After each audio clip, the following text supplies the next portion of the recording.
Ladies and gentlemen, hello and welcome to the Irish Dota League Season 4, Week 1. I'll be your host, Maniac, taking you into Game 1 of Cavan Champions versus Stinky Steve and the BO Boys. Today I am joined with the ever-watchful and ever-present Malou and the creepy uncle of Irish Dota, Niall. Hi! That's it for the professional part. I'm done now. Kicking my I hope feet you don't up. expect me to do it. No, you're good. You're good. Cavan Champions, probably the favorites to win. I would say so, yeah. Yeah, probably the favorites to win Div 2, full stop. So I'm excited to see if Stinky Steve and the BO Boys can pull something out of the bag. I'm rooting for Stinky, I think, after he got kicked off of his Div 1 team. Yeah, what are you hoping to see from Stinky Steve? 10 seconds, just long enough to and the regret team. every choice you've made. The whole if team you hurry. in general, just 5 like seconds. even if they don't win, like a decently close game. Radiant gets to They've already made that maybe a little bit difficult by banning out Mark's Lich. I think like 19 of his last 20 games have all been on Lich, so he's gonna have to. Actually, yeah, he has like Sink a or small swim. hero pool of like. Does he not play like Warlock and Disruptor as well? Yeah, I think I mean, he's. they're not meta, but like he plays them all right. I think he's a decent Lion as well. They could look to pick up the Ogre. I think the worse you are at Dota, the better you are at Ogre. So Yeah, Ooga Booga, pick Ogre. yeah, exactly. No spells level 1. They've banned out the Warlock. Actually, banned out 2 of Mark's heroes, so a bit of respect going there. Dyer's turn. Everything else just meta bans and key pudge. Seems like it. Okay, they do the counter me play. Bradley mentioned that he was thinking about this, but I think Cavan may have prepped for this, and I've seen this isn't just a counter pick. I'm pretty sure I've seen them play Viper before, right? Koi plays this he's played this in previous leagues and at LAN. I'm like 90% sure. Yeah, I've always had a decent amount of respect for Cavan for their ability to punch above their weight by picking these heroes like Vipers and Dooms and AAs that can just like always kill something and do well in lane, etc. So I'll be curious to see how they do when they're punching a bit below their weight. But I mean, Spectre might be the best or second best hero of the patch, and Viper is still virtually unpicked, so it's not perfect by any means.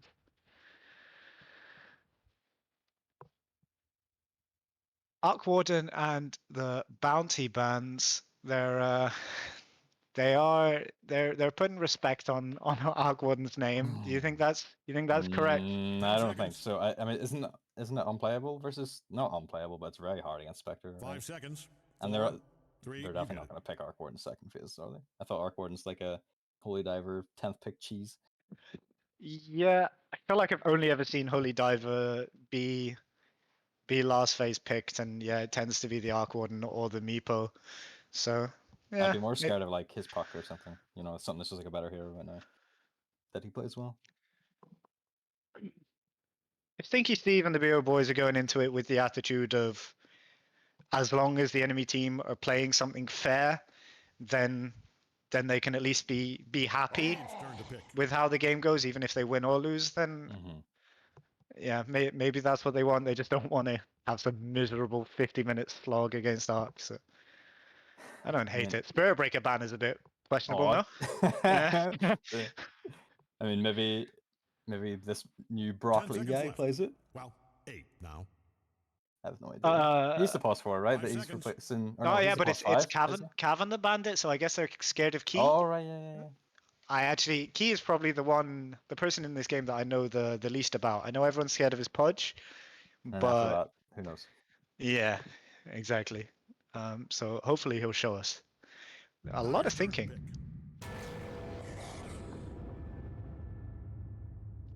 Is that going to be a 4 or 5, you think? I mean, you can't play that 4, can you? It seems shit. It does. It seems shit, but melee and range lane for the Viper is usually nice. But or something that gets on top of them for the Viper, you know. Yeah, I just worry that they might now We're feel starting like in they 5 need seconds, with or without you. a ranged pos Dyer's 4, turn to and pick. the Viper's going to be stuck in a double range lane. And this is such a cool hero. I back it against the Abba. I don't know if this was a direct counter pick or they picked it pretty fast. And it's no 10 lead seconds. on offlane for them, right? Beats me. We're starting in I 5 seconds, I think with or they put without you. Stinky on mid and no leaves on offlane. Radiant's up. Oh, here we go. What do you think of this hero, Mr. Expert? Terrible. Yeah. No, I still think this hero is pretty good. It's just it's fallen off in way of 10 the seconds. super beefy core heroes. Like it doesn't threaten a DK, it doesn't threaten a 5 Spectre, seconds. it 4, doesn't threaten an 3, you Alchemist. good. You know, it's like Mhm. it's a non-factor when all these heroes are in the game. And I usually think it's a better 5 than a 4. But I don't think I want to see it paired with, I mean, either of these heroes, to be honest. But I guess I would rather see it paired with the NS a couple levels in his Radiant's turn to pick. passive, and they can do some damage. If it's versus the Abaddon lane, it's not going to be able to kill, though, is it? No, it's not. It's not going to be able to kill versus, yeah, Abba or Viper, but this Lion can be food for it. And I'm guessing this is a Lion 10 seconds 4, out. laning Plenty of with the time to tell Viper, an announcer you love 'em, which, yeah, if it is that's a what's in stun your for heart. him, but 5 it seconds. doesn't really get in the way of spells for him very well. I mean, Spectre won't be able to walk up to the wave, right? You would assume not. Is there a pos 5 you think that they can pick for Spectre that can salvage this? Mm, they would have needed something like the Abaddon, right? I don't know what's even good. What's the left? How do you like the other save supports at the Dyer's moment, like choice. Omni and Let's go this. Oracle? Ooh, DK. I don't know. I don't play Dota, man. I mean, Omni probably sucks. Omni probably feeds too. I mean, maybe I don't know if Oracle can do enough to like keep Spectre alive. 10 though. seconds left. Well, 8 now. Yeah. Yeah. We're starting in 5 The seconds, DK, with or without you. DK is a pretty scary pick to have made it this far. I'm a little bit surprised it did make it this far. The Spectres and I suck are also like not great against the DK, right? They don't threaten him too much. I feel like.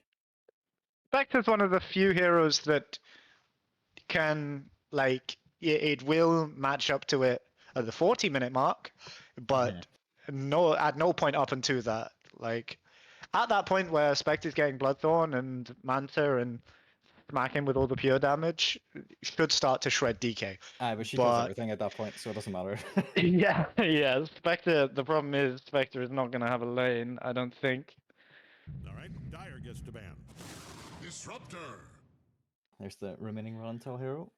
Yeah, is that the lane saving pos 5? No, For this? absolutely not. This hero is tragic on lane, actually.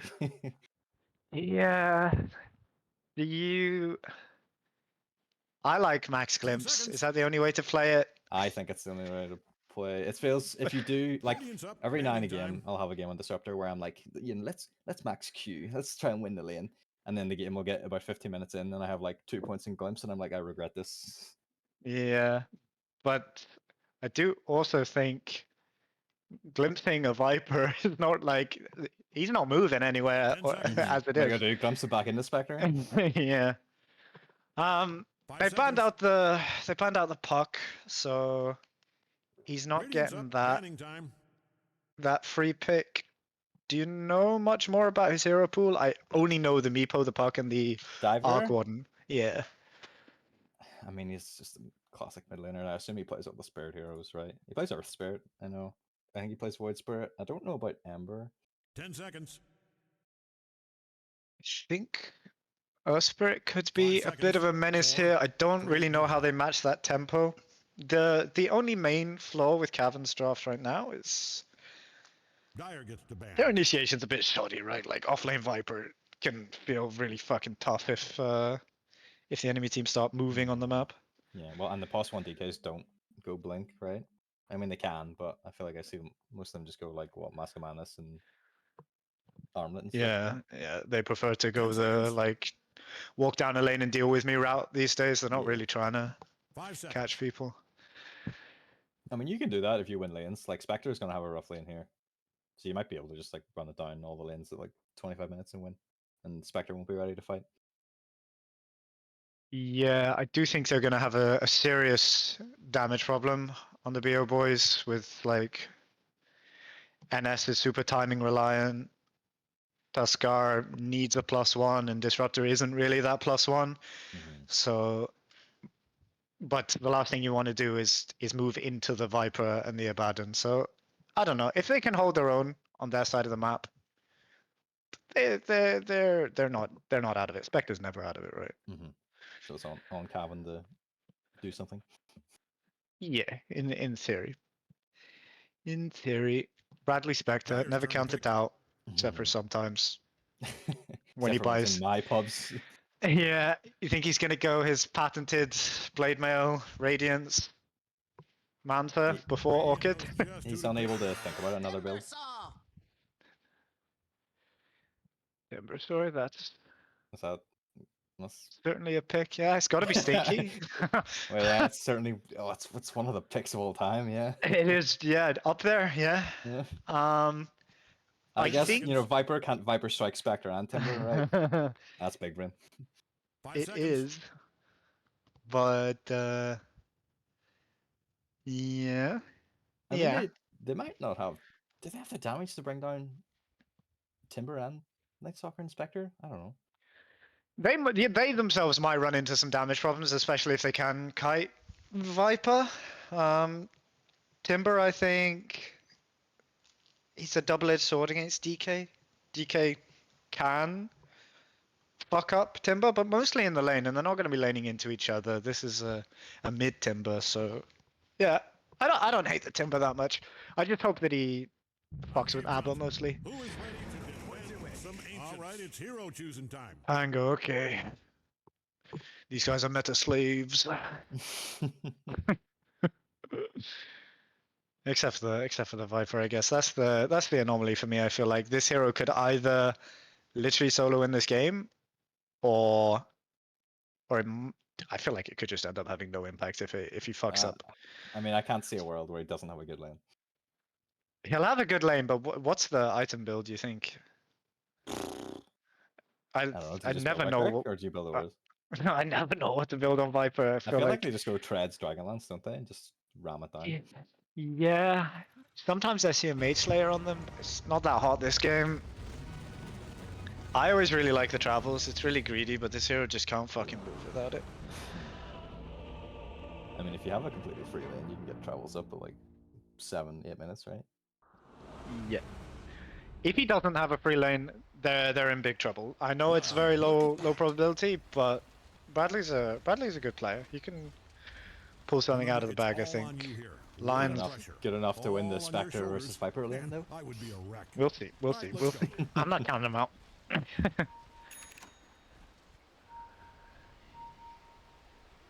No smokes. They're just No, that's clean the one splitting. place. I see. Why are they? Bradley's pinging the river and the fruit. Okay, they're clean splitting for the 2/2 bounty runes. Do you think any of these guys are nervous, or do you think they're all chill? Oh, I don't know actually. Cavan definitely not. There's like, they're veterans of the scene. They've been about. These other guys, I mean, most of them have all played before. I mean, Runnintel hasn't really, right?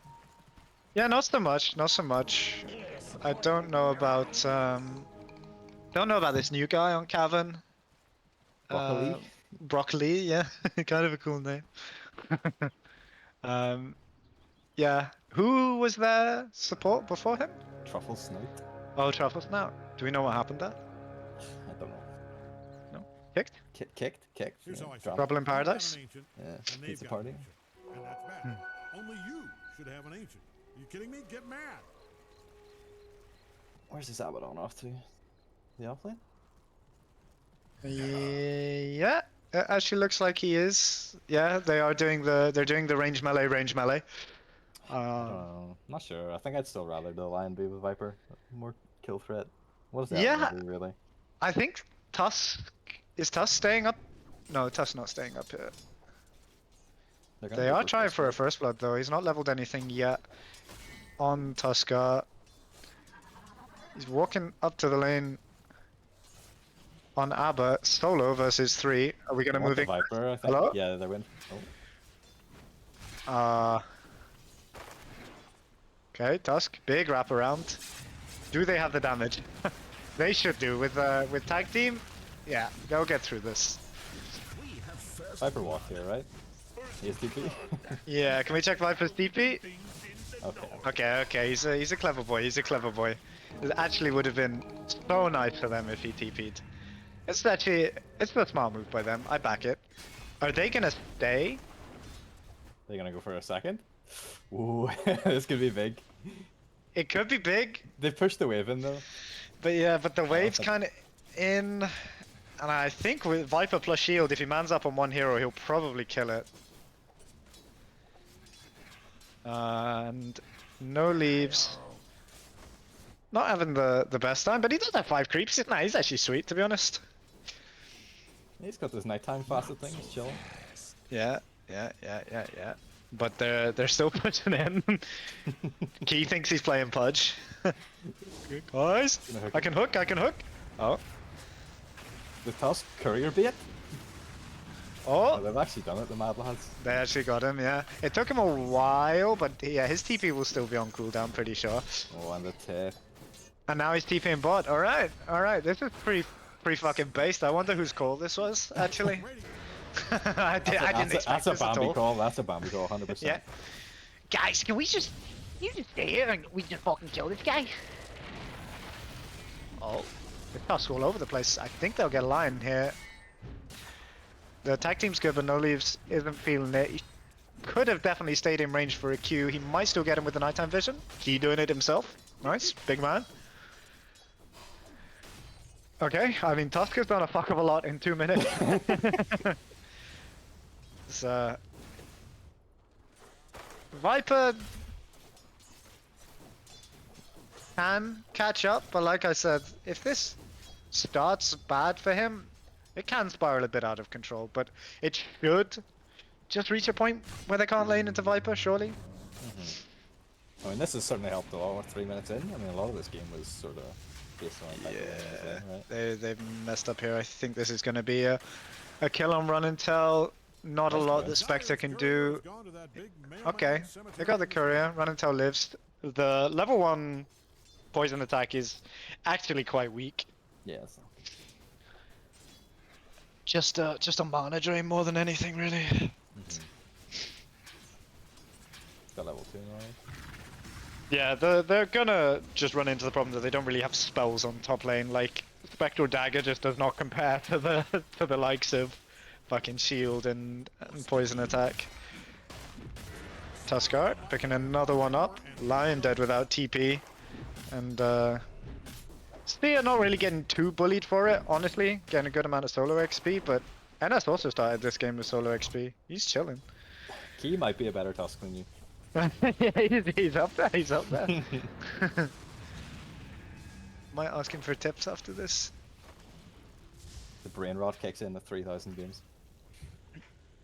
Mid lane is actually very even. I think going into this, Bambi especially was quite prepared for mid lane to be a big problem, but at least for now the CS and everything is pretty tied up. I'd be surprised to see a kill here. Key needs a pause so that he can hop in a call with me and I can tell him how to play the next 10 minutes. Router problem. Alright.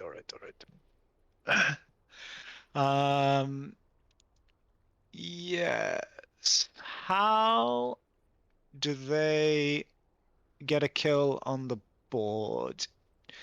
Or do you think they need to get a kill on the board? Or are they happy? Right now, no. Maybe when Pango gets 6, he can go somewhere. Top is like unlineable for Spectre right now.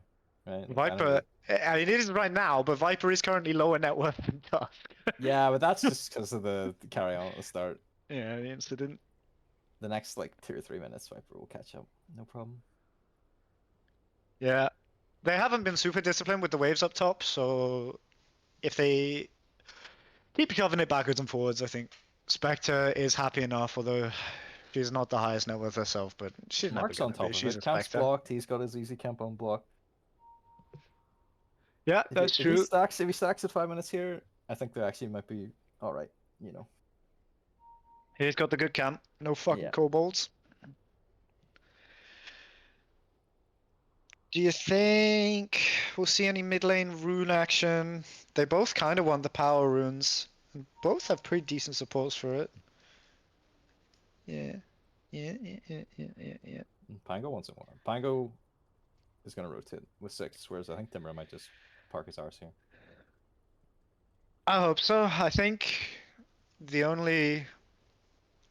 Like, Viper's the only real problem for Timber this game, and Timber with items probably shouldn't care about the Viper, right?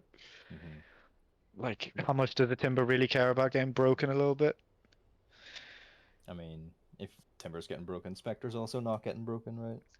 Yeah. Are you happier with that?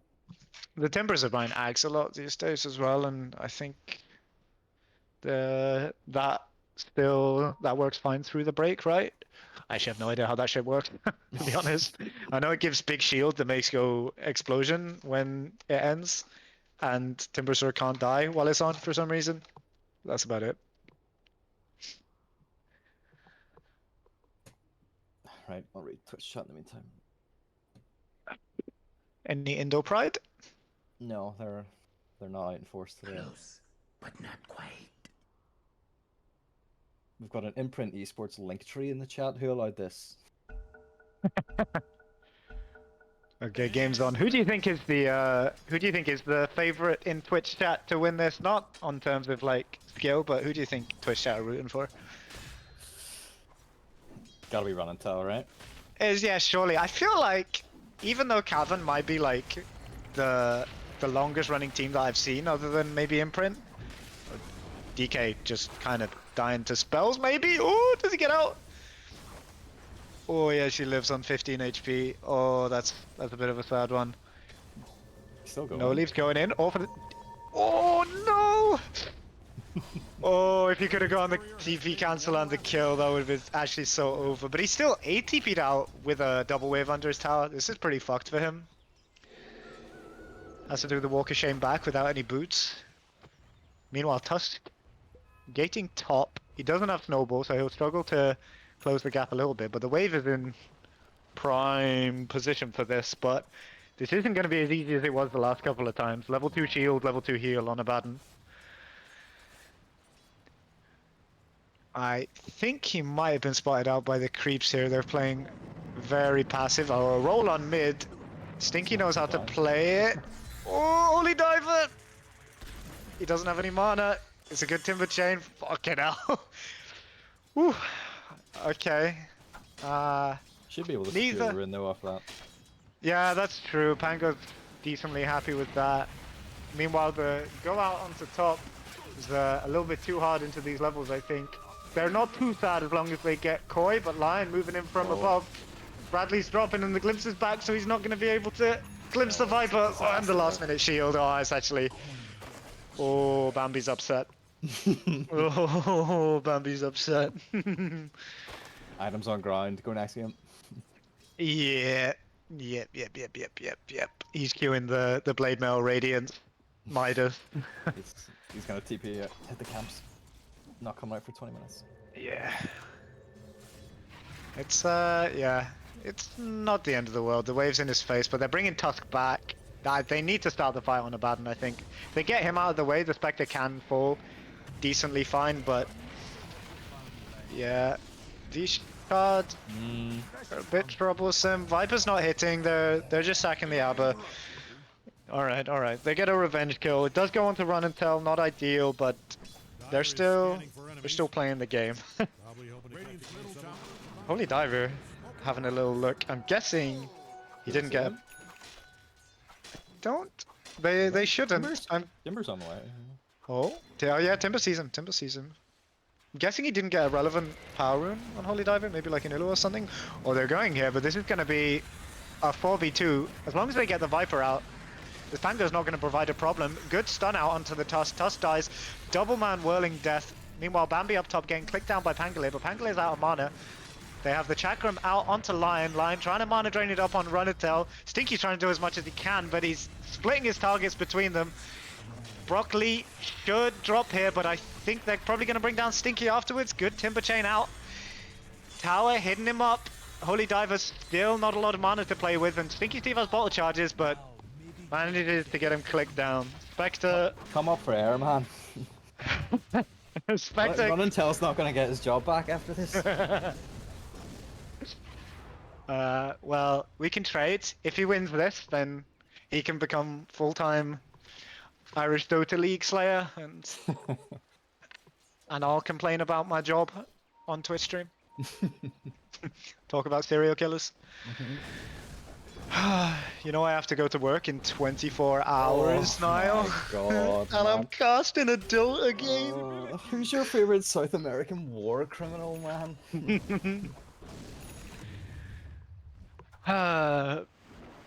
We love you, Mark. You elevate the scene. That's my goat. Yeah, it is my goat. It is my goat. Pango really fucking fat off of these moves. Yeah, 4.3k net worth at minute 9, nothing to be scoffed at. His lane was tied up with Timber, but him getting the last hit in this top fight has pulled him out ahead. But they're going for a smoke now with Stinky. I don't know if I love moving this Timber around too much. I think I would like to just see him taking stacks. I think they need him if they want to make a go on the DK. Yeah, we do have the NSO. We're gonna pop it. Really good ice shards.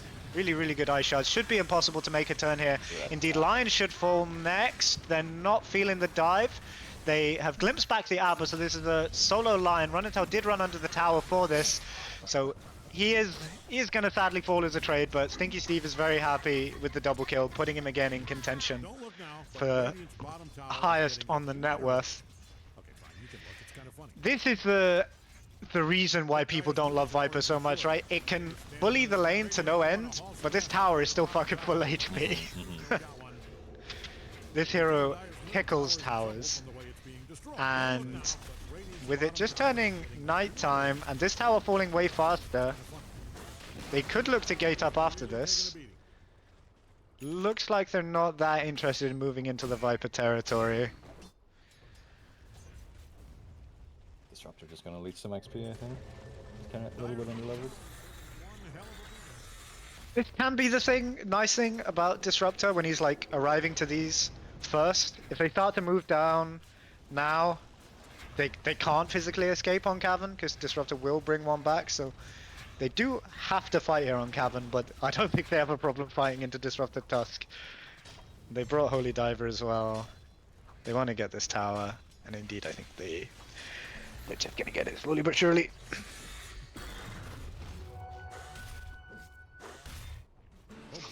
Timber, I hope, has an item on Courier, otherwise this net worth is...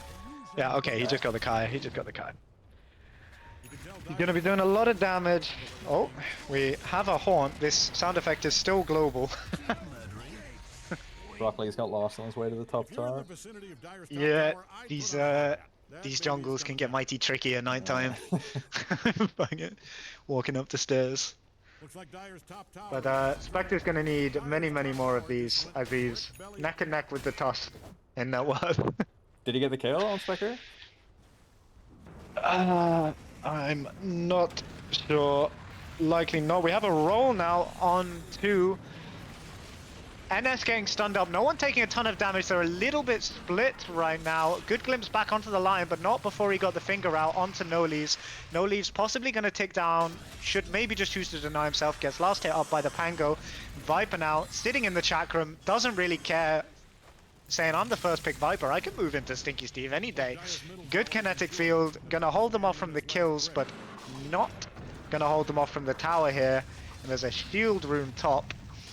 Are they going to stop anytime soon? Holy Diver is true to his name, diving in further and further. You might be getting a bit close to the tier 2 now, boys. There's a double stun out, really nicely executed. Bambi has to step back, no HP, no mana. They're just looking a little bit too behind to turn these fights right now. Broccoli wants to go.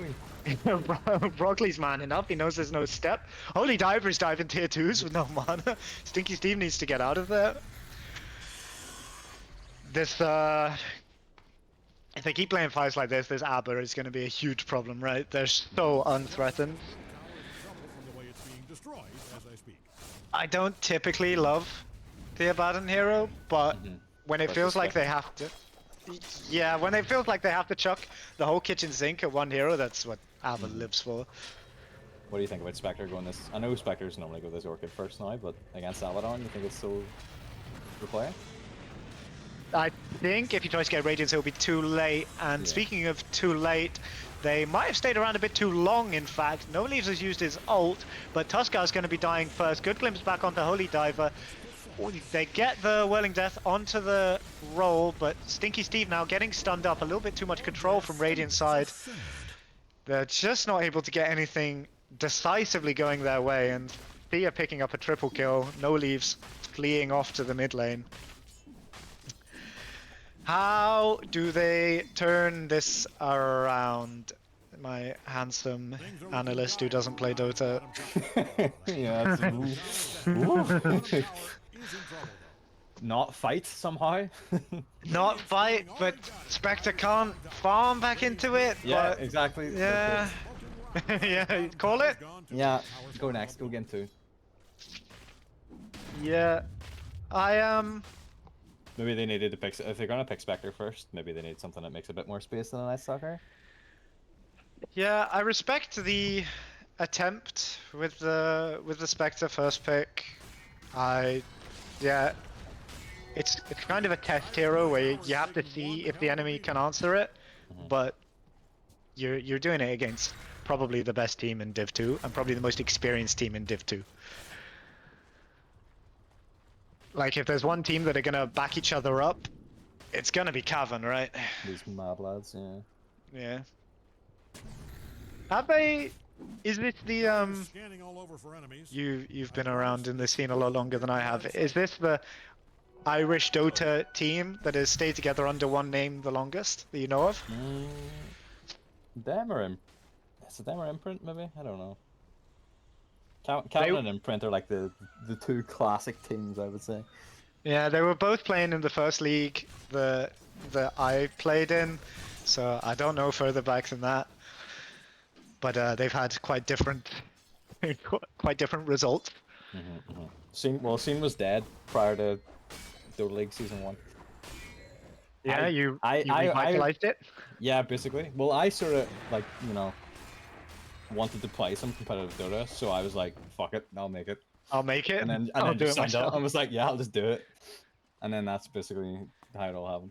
And now you're fucking sick of it? And I fucking, yeah, got to the 4th season and I'm like, can't be arsed with this, fuck this.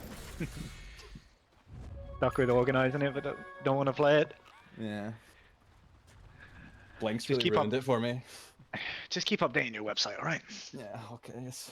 Radiant's middle tower is about to be a pile of smoking. Tusk has been... The smoke has been popped on the... on the DK with a haste. And they have opted not to kill him. I don't think they should be looking for any kind of smoke play. If Cavan aren't running at you, I think you should be... Taking that as a W, yeah. Rollout threatened. The smoke also popped on Stinky Steve. Like, they're gonna make... Whole ass this wave bottom, like, just keep... Farm bottom, keep this wave in. Run them about as best you can. I think it's the only sort of play they have. Just try and force this Viper to move on the map. Any move she has to make, she's fucking unhappy about. Is Viper a woman? Why am I calling Viper a woman? Yeah, I was wondering. I don't know. Effeminate vibes. Low test hero. If you're in the vicinity of Dire's top tower, I'd put on a hard hat. Yeah, coming down. The Viper does not hit towers. The DK does, so just try and split them up. That's all you can do for now. You can buy a shard on Viper. Start taking some of these stars. Yeah, people don't buy that enough, honestly. Hex now on to Timbersaw. It's not really the hero that they want to start on. They're looking to make a turn on the BO boys. They've popped NSO, and they're onto the DK and the ABBA. It's a good kinetic field onto the ABBA, but Run and Tell gets fingered down, and Viper Strike out onto the Timbersaw. You can tell Dyer's Yeah. now, but Radiant's bottom tower is getting Not looking good, boss. The BO boys clicked every spell. assured that thing is standing I on don't its think a side. hero dropped to half HP. Dyer's middle tower has kicked the It's concrete. it's not a pretty one, folks. What's the viewer count at? We a strong 15 yet? His last breath. 4. 35. Get those Indonesian guys back in from yesterday. Yeah. Does Seer not bring the South African viewership with him? Do they have computer? No, I'm not going there. No, no, no, no, no, no, no, no, no. Yeah. Does Seer live in Ireland, or is he playing from South Africa? He lives here, I think. He does? I don't think I've ever met him. Yep. He wasn't at the LAN, right? No, The he was at the ones Landau? before that though. Okay. Okay, well, they've been forced into the one corner of the map where they feel safe. They need to identify what objective it is that they feel comfortable fighting. Whether it's not complicated where Radiant are gonna go. Cavan are gonna go for the tier 2. They're gonna go for the Tormentor. They're gonna go for Roche. Mhm. Do you think there's any in that chain that? No. Nope. No. No. In which case, as long as they make that decision, that they are just going to farm for the full 5 minutes while the enemy team go for those objectives, then that, I think, should just be a win in their book, right? Dyer doesn't hold. Well, I don't. That bottom Even if tower, they there's wait not and gonna be a defend, like tower they can't left. defend high ground, right? Viper's got the shard queued up now. Like they're just gonna. Who are they gonna initiate with? Like Tusk going in, is gonna die. Dyer's bottom tower. Night Stalker gonna run in. Yeah, I don't think they defend high ground. Or any stars. Night Stalker's job at this point is just way too complicated, I think. Because he needs to be able to stop Viper from hitting, but he needs to be able to stop Abaddon from saving everyone at the same time. And all this while, DK is not going to take damage. Yeah. What's Night Stalker gonna do? Like stick on Abaddon for 9 seconds and kill him? Doubt it. I hate this What Tormentor is this sound. I noise? hate it so much. I hadn't heard it until yesterday. Okay, we have a step out into the line. They've decided to fight on this objective. They've Well, that's a identified big it. That's a drop. 5-man kinetic field. It's not renowned for doing that much damage. That's a huge whirling death, though. Stinky Steve relegated to Div 2, but kind of seems to be the only one on his team doing Div 1 damage. Well, Speaking that's of Div 1 about as, damage. that's about as good as it gets, I think, for Stinky Steve and the BO boys. Yeah, that was a 5-man Disruptor ult, and I think a 5-man every Timber spell. Yeah. And they still only killed 2. Alright, if we're talking pessimistically here, Yeah, which we if are. if we're saying maybe there's the chance that the BO boys aren't going to win this game, Yeah. what do they need to switch up next game? I Don't say everything. I mean, I don't think they need to draft the early quarters like that. I don't expect this a good hero, but so maybe like Spectre or Night Stalker early is fine. Maybe not. They're popping buybacks, and Cavan looking a bit like they want to back out, but Steer has the BKBs, pop the Dragon Form, Key's going to go down, and Steer is just going to use the remainder of this BKB to chunk through the racks. He's got a fresh Dragon Form, and Holy Diver is doing boatloads of damage and just going ham just outside the fountain. He said, give me Run and Tell, but he's maybe found himself a bit deep. The shield saving him from the Orchid, which has only just been picked off. There's no trees there, Stinky, sadly. what's That is your doing? fountain. Football, horse racing, rugby, cricket, He's curling. But if I asking if he can join Cavan. Alright. Game 1 draws to a bit of an anticlimactic, and the BO boys can put up a better fight than this, so so stick around in Twitch chat.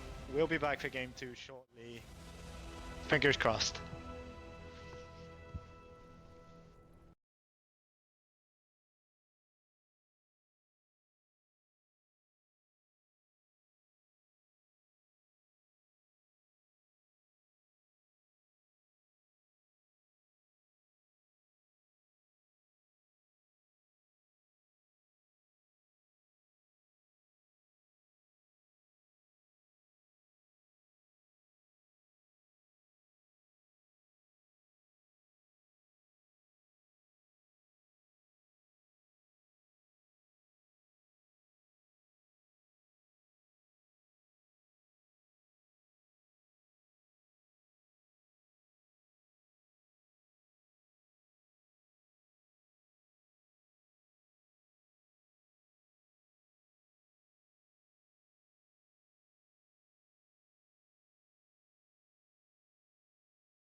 10 seconds. Radiant. Ladies and gentlemen, Dire gets to ban. welcome back to Game 2, Season 4, Week 1, Irish Dota League, Cavan 10 Champions, seconds. Stinky Just long Steve, enough to direct BO every choice Boys. you've made if you I'm were. Maniac, Malou is Malou, and Niall is Niall. You know who we are. Mhm. Let's see if we can finally find out who Stinky Steve and the BO Boys are, because they didn't make much of a showing for themselves in the last game. Niall, my handsome analyst, what would you like to see them change in Game 2? Everything. Just draft a Yes. bit better. I don't know. I don't think they needed to draft the 2 cores early like that. And then, as we were saying in the break there, like you're drafting your Spectre and your Night Stalker early, and you're saving your later picks for a Disruptor. Like 10 you don't seconds need to left. be doing that. Well, 8 now. Yep. It's too obvious what the game plan is when 5 you're just like Spectre Night Stalker first 2, right? Cavan Champions have first pick. That does mean they get one less ban. They have banned 2 heroes. That does mean that we are gonna see either. No, they have banned the Lich. Alright, never mind. Banning time. So this third ban is almost certainly going to be the Wraith King. What does Stinky Steve take after the 10 Wraith King seconds. on their second pick, Niall? Radiant's up. I mean, if they wanted to non-tails hero, you can just take the Disruptor now, Dire's choice. right? Let's give him a second. Disruptor definitely wasn't like a noticeable problem in the last game. I actually think he No. was probably playing maybe up there with the best on his team. He took a All of while his- to get level 6. I think his level 6 came out about 12 or 13 minutes. It was a bit slow, but maybe they could have actually done something with it a bit earlier. But 10 seconds. I Just don't long think enough it's a to problem. regret every choice you've made. Earth Shaker. Okay, Earthshaker. I've seen them It's the play key with. special, I think. Yeah, I've seen Key play this. I'm assuming there is some threat of them playing this mid lane as well. I haven't seen Stinky Steve play it, but I think this is pretty conceptually easy on the mid lane. You 10 just click seconds. your totem and Denial click of the creep. curse. Yeah. 5 We seconds. saw 4, 3, you get it. Click stomping a 9k player with it last night, Mhm. so I'm sure we can see Stinky Steve Radiant's up. do some Banning bits time. with it as well. The Spectre is banned out. They do still respect it. The Wraith Dire King, gets to ban. currently untouched, Nope. but cowards. Interesting get that they rid of actually it. banned Spectre and Night Stalker after the last game. Like I thought it would have been. I mean, I would have been happy to leave the Night Stalker in at least. Yeah, it didn't offer that much menace. I'm also maybe a little bit surprised, even 10 though seconds. Just long enough to regret they did get every punished choice you've for made early if picking you the were. Spectre. I kind of 5 seconds. thought that Bambi would just lock in the early pick Master Tier Wraith King. All right, Dire's turn. I know that guy, and when he's tilted, all he wants to do is cut heads off with his big sword. Are there any big dangers from last game still left in? I think the Abaddon was a real nuisance for them. 10 seconds. Yeah, but I mean, if they're mixing it up, I don't think they need to worry about it too much. Like, what 5 Cavan, seconds. the Radiant's Clock's up. banned. Clock and Phoenix is like the support staying on your play, right? What's this? Undying? Is this a run until hero?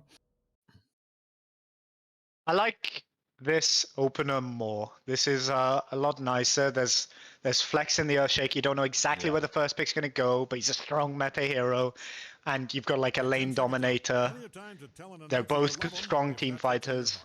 I like this We're starting in 5 this seconds route with a or lot without more.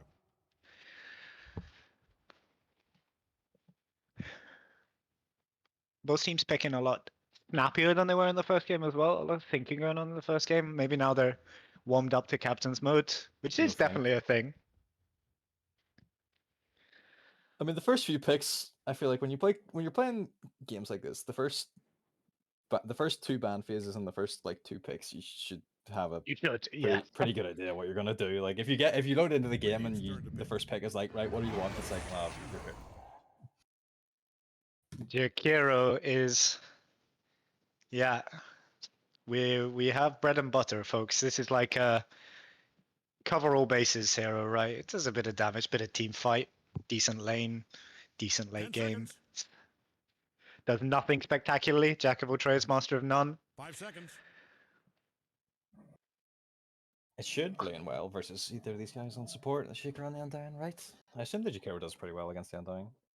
It's double hit for the tombstone is Oh, I didn't actually, even think about that. Yeah. yeah, actually very fucked up. I don't know if either team have thought about it, but it is a It is a bit annoying. I doubt they'll be laning against each other. I imagine we're going to see the Hoodwink pos 4 and the Undying 5 laning against that. But if this is a support shaker, that's not a fun lane into Jakiro. Dyer's turn to pick. The Centaur. Yeah, Right. but Just kind of generic pick. yeah, a lot more playing their hands close to their chest. I feel like I see these heroes and I don't really know. I know what role they're playing in, but it doesn't really tell you what direction the draft is taking. You know, they can all do everything a bit. They all do something. Yeah. Which is nice. It's a good safe way to draft. BO boys are gonna uh have to show their hand here with their double pick. Who do you think is the stronger last pick player here? Do you think they'll give it to Holy Bambi or Diver. Well, oh wait, you mean for like I on thought the that was BO a good pick. boys? Yeah, they've got last pick. So who do you think's gonna take it? His hero pool is like it's not massive though, so I don't know if you like want to leave it. Like I'm sure Cavan have been on like his Dota buff and know exactly what he plays, so I'm not sure if you want to leave the last pick, right? All his Dyer's heroes turn to might be pick. gone. It might already be gone. Yeah. Wraith King Spectre banned. Okay, another lot of Dota 1 heroes here. Proper, yeah, there's not proper fucking Warcraft draft going Right, just send Timbersaw and Cavan, collect your free win. on. Yeah. Oh, yeah, actually, holy shit. Is Shaker still strength or is this guy universal? I think. Oh, I don't know. 10 seconds left. Well, I should really know that, but I actually don't. I feel like he's still strength. 5 seconds. They're actually 4 melee strength heroes. Yeah, he is. He's still strength. I think Diver plays it as well, right? I feel like I have seen him play it. Gets to ban. Oh. What's, Okay. What the fuck is this Dyer hero? gets to ban. Oh, okay, I have beef with this hero. All right. Dyer gets to Uh, ban. I think people love this against big beefy strength heroes, and they think that it wins the lane. But I don't know. I think this guy just gets gushed and eats shit in lane, doesn't he? I mean, yeah, people have this misconception that Slark's like a really good laner because you're like, yeah, I just hit them and I build up stacks. Like, but if they just hit you back, you just die. Yeah, as long as No Leaves is either stupid enough or smart enough. You know, either end of the bell curve will work here. to just hit him back, then they'll be sweet. Okay, 10 seconds. they've done a true, not quite the right order. They've done 5 seconds. 4, 5, 3, 1 here. Very conservative drafting from both. Is this going to be a gotcha pick? The Meepo is terrible here. Cannot do the Meepo. Maybe the No. worst Meepo game I've ever seen. The They Arc banned the one is Timber. banned out. They banned the Timber themselves in Cavan. They banned the Timber, so they're not confident playing it. Any of the Spirit Heroes pop off here? I feel like Tide is such a menace with the anchor. Yeah. But I mean, what else does he play? Does he play Queen of Pain? I would assume so. He's a mid player, surely. They play Quap. They banned Lena, but that's probably just, you know, it's Lena. This hero can Yeah. one-shot any hero in the game. I do think they need a bit more mobility. The Centaurs don't usually love buying the Blink first. And Slark is the greedy hero that most people think, but they're running out of time themselves. They're putting a lot of thought into this. 5 seconds, boys. What's it going to be? Storm. Okay. It's not a perfect pick. I don't think they're fully confident on the pick. And this is now where I feel like I'd like to see the BO boys 10 just seconds. put the fucking Earthshaker mid. Doesn't he surely dick that lane? We're starting in 5 seconds with or without you. I feel like it's not like he probably Earthshaker wins most lanes, doesn't he? But I Yeah, feel he like does, Storm he does it does. all right. Storm can jungle as well. Easy enough. Yeah, and I don't know if there's a better last pick pos for here, to be honest. So Let's see what Stinky Steve has got in his back pocket. He's angry. He's been sent to Div 2. I love running this narrative. I don't think he's angry at all. I honestly don't think he gives a fuck. But it's a nice narrative to run in my head. He's furious that he's down here in Div 2. On some Rocky like training montage, like I'm fuck gonna show these guys. Yeah, he's got everyone muted in his team, everyone muted in the enemy team. Stolarcrest's gonna come on his knees begging him to join back for Div 2 after Young G Who the fuck fails is him. G? Fuck. Please come back to the team, bro. We need you. And then that's when he says no. Yeah. He takes this team up to Div 1, beats them. Yeah. But first he has to pick a hero. Nah, just let it random. He's too Yeah, good. he's different. Yeah, built different, yeah. He's him. All right. He's that guy. He might be. He I don't might even know just what the fuck be. he- Johnson here. No, I don't know. I don't know anything about this game. He picks Quap. Yeah, sure, that's probably fine. I don't know how to draft. Yeah, well, I don't know. Literally Press no alt in idea. to die. Yeah, that's alright. These heroes are all just so. Whoever like rolls their face on their keyboard better, it's just is this just whoever wins lanes wins this game? Because these both teams have pretty convincing team fight, acceptable pick off. The BO boys win the team fight, right? They have the Yeah, edge. that's better. Yeah, the Echo and the Ravage and stuff, right? Yeah, even the Global. tombstone is Yeah. has to be focused with that many stuns on top of it. Yeah, yep. Who do Cavan need to kill first? I think is the big question that they need to be asking themselves. If you can kill the supports before they get spells off, right? Then they're gonna have a hard time. Yeah, the Shaker has to play well this game. He has to Yeah, play yeah. well. Otherwise, Like- they're not gonna be able to kill Slark without like a big Echo onto him, I think. Yeah, I don't rate Shaker support that highly, and I think this hero, like if they just dump all their shit on him and he's never getting an echo off, it could be a big problem. I do think they, yeah, like you say, they need echo for the slot. So he has to play well, but he owned for 3 minutes of the last game. So if he can stretch that out to like a solid 15, 20 even. I don't know what he's gonna do in the lane now. It's gonna be Shaker Tide versus Slark and Jakiro. I feel like Jakiro can just keep the pair of them off the wave, right? It might could be like a slow blink dagger coming out of Shaker here. Not really having a lane, no having nowhere. To die. Yeah, I choose to be Lee Slark. Just cannot win a lane. Jakiro is good at winning lanes though. I choose to believe that Slark cannot win a lane. Yeah. Bold trash talk I run into here considering the last game. Nervous. Alright. They're still feeling it. They're saying that they're not mad, they're bored. That's maybe just as bad, and maybe That's a lie. copium. That is But good, yeah. Boring. oh, can we get this game over with so I can cast? Guys, I can't wait to cast the next series. Got so many fucking serial killers that I know about, man. All right, battle time in 27 seconds. Again, pretty passive on the runes. 5 and 5 split.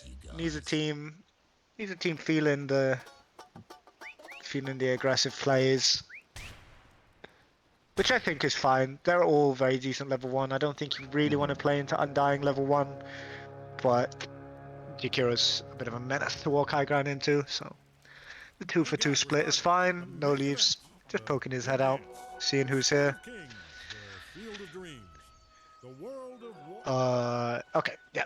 There you go. 2 for 2. Any unexpected lanes? R.I.P. David Well- Lynch indeed. Who is David Lyncher? He's the director? Is he dead? Yeah. Like just now, or? Yeah, like in Argo. Wait, really? Yeah. The guy that did like Twin Peaks and Mulholland Drive and stuff. Yeah, I know. I was just taking the piss. I actually Alright, hate those that's shows, but I'm glad he's fucking dead. kind of. Nah, he hasn't directed anything a bit.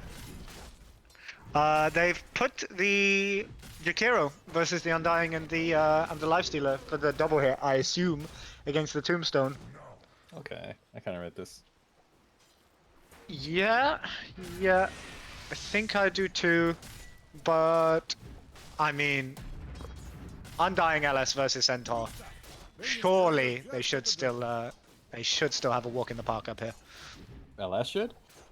Yeah, I think so. Is this not one of these matchups that like used to be like LS used to be the thing you picked with the counter centaur, but I feel like these days it's not that straightforward, right? Like if the centaur's a good player, I feel like the centaur can just like fight Lifestealer back. Because back in the day, right, Lifestealer could just max out Feast, right? And just beat the shit out of Centaur. But I think Centaur can just like hold his own now in the like first 5 minutes anyway. For sure, I think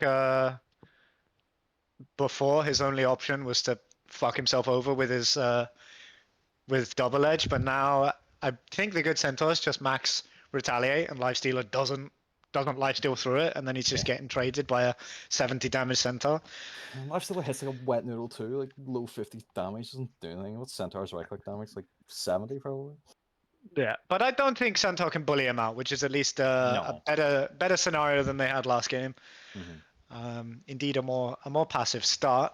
Key not pulling off any shenanigans this time, but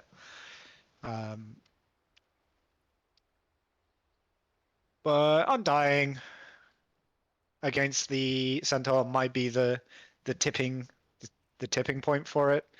That's gotta be good until the end of time, surely. I mean, you do have the Jakiro here backing him up. Yeah. And the only thing that like limits Jakiro in the lane is just not having enough mana to cast Q, right? But does he have a stick on Jakiro? Just free mana from this decay over and over. We'll never know because Malu's looking through his emoji list. Gotta find the perfect one. Yeah, is this a good one? Meep Mop? That is the best one. Excellent. Yes. Does Jakiro have a stick? He's on it. It does. Alright, yeah, he's him. Our boy. Oh, he's Rockley now. Hey, who's back? He's not green anymore, he's experienced.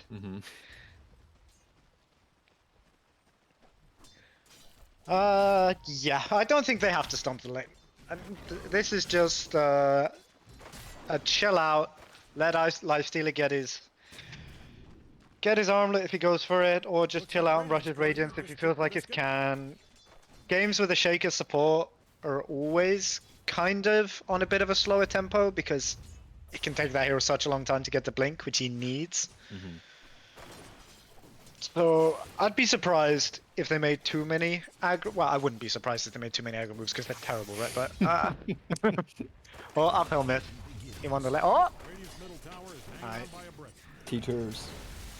Yeah, C is different, I guess. Block counters every hero in the game. Yeah, what the fuck do you know? What can you do? He just steals your stats and your HP at the same time. Is that balanced? Yeah, it doesn't sound balanced. Stats give you HP.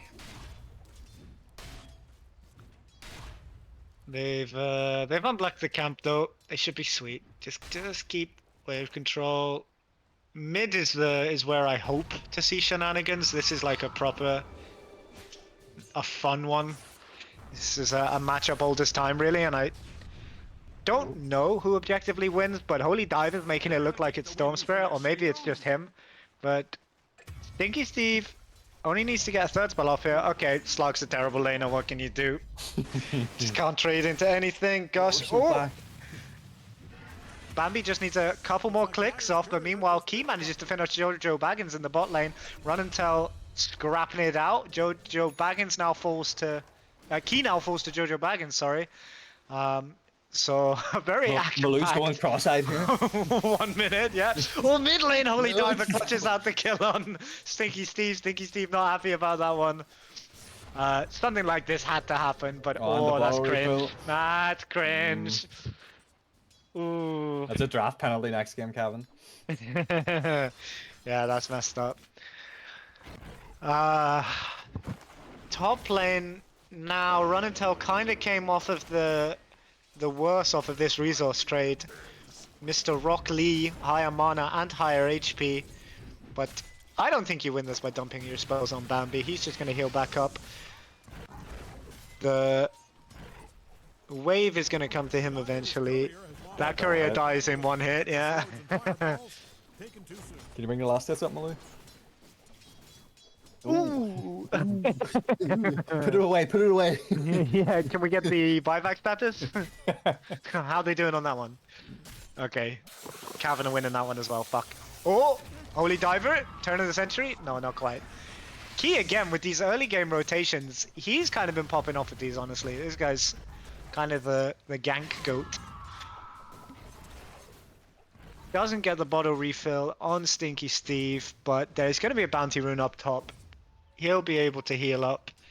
And he trying to Fisher block him in with the wave, and Stinky Steve snipes back in. Didn't want the bounty rune, he wanted a kill. Very nicely played from these two. Got a bit of synergy going on. Nice to see them playing it up. No Leaves might be punished for being abandoned. Good two-man bushwhack, two-man acorn shot. If they have the pounce, he's going to get caught here. The purge is in time. Dia picks up 2 kills. He's got 3 agi stacks at 5 minutes. You can tell Dyer's middle tower is in Not trouble. scary yet, Being but destroyed as the slippery slope. Storm, despite all this, did manage to get his level 6 first, but I can only assume that Quap is not far behind. Storm eating through these raindrops. Holy Diver might dive here if he doesn't get some help. He does. Key TP's back in with his best buddy. Yeah, No Leaves must be crying for help right now. Yeah. Guys, I'm versus a Slark.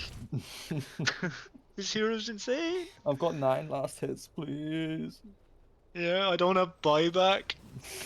Because if I did, I'd be slamming it. Yeah, Centaur Warrunner is a very intelligent player. He has 3 braces and the ring. Stinky Steve picks up a kill on Jojo Baggins. Holy Diver pulling off the long range zip, so we will get the turn kill. But an empty bottle. Quap did get the rune. I think she may have used it before she died though, so not going to be ganking with that one. courier has gone to that big We could see... Oh, Hoodwin got it? Okay. already got it. We Dyer's could see an aggressive TP from Quap on respawn. No, he's just going to go back to mid. They're back to 2v2 Dota in mid lane. When was that a thing? That was a thing in a patch, right? Was it? Yeah, it was like 2016 or something. No, I don't know. Yeah, you don't play Dota. Key making another aggro move. Nice Fisher. He's level 4, really nice Fisher. The Tombstone, I don't know if you want to try and hit this, Koi. Alright, he got it. He got it. That's money in his pocket. Money in his pocket. Now Holy Diver, level 7. He's got a lot of mana to play with. Stunning up Key. Key gets a good totem off. And Holy Diver is probably just going to get bullied out here. Bambi manning up a bit, but he doesn't have that level 6. Stinky Steve, he's threatening. They're thinking about it. Are they going to dive? Run and Tell says the time is now. They're getting some What's good happening over there? kills. Oh, double bounty rune? Or not bounty rune? Oh. Wisdom? Wisdom rune? Yeah. Okay, and they're still trying to come into this on Cavan, and I think they're going to lose their Jakiro. They do get Key in return, putting a stop to that man. Left, right, and center, making things happen, he was. Koi. Oh, He's on no, he's 7 now? got a soul. I think he must have got the XP from one of those Why is this still wisdom going? runes. They're keeping up the dive.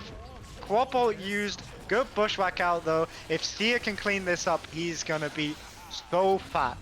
But right now he's playing Ring Around on Rosie with Run and Tell. Does get the last hit. He's not the happiest about this. Run and Tell's back straight away with a giggle and a laugh. What a stupid innate. Or is this an innate? Yeah. The first time I played it, I just sat in base for like a minute. Yeah, I think. Yeah, I think I intentionally fed. Well, not intentionally, accidentally fed the first time I did it. Done now onto Bambi. Surely not a kill threat. He's got the rage up. As long as he's disciplined with that, they're never gonna get him. They need to hold this shield rune. Don't let Storm get this one. But looks like the positioning's superior, and indeed the vision. They've got that good ward on the high ground.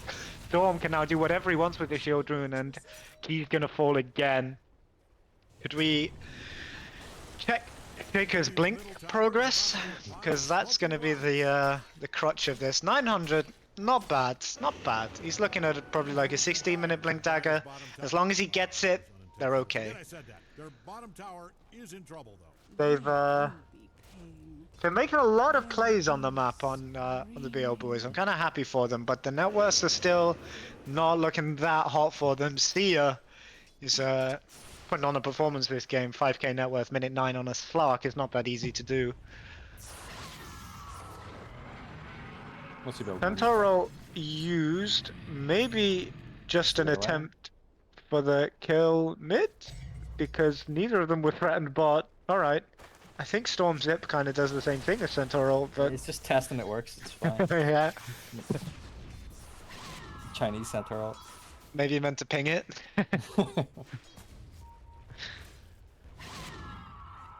Support's still playing for the runes. Love to see it. They know what they want. They know what they need. Sia playing kind of manly right now. Got his diffusal blade on the courier. Probably going to look to take this top tier 1.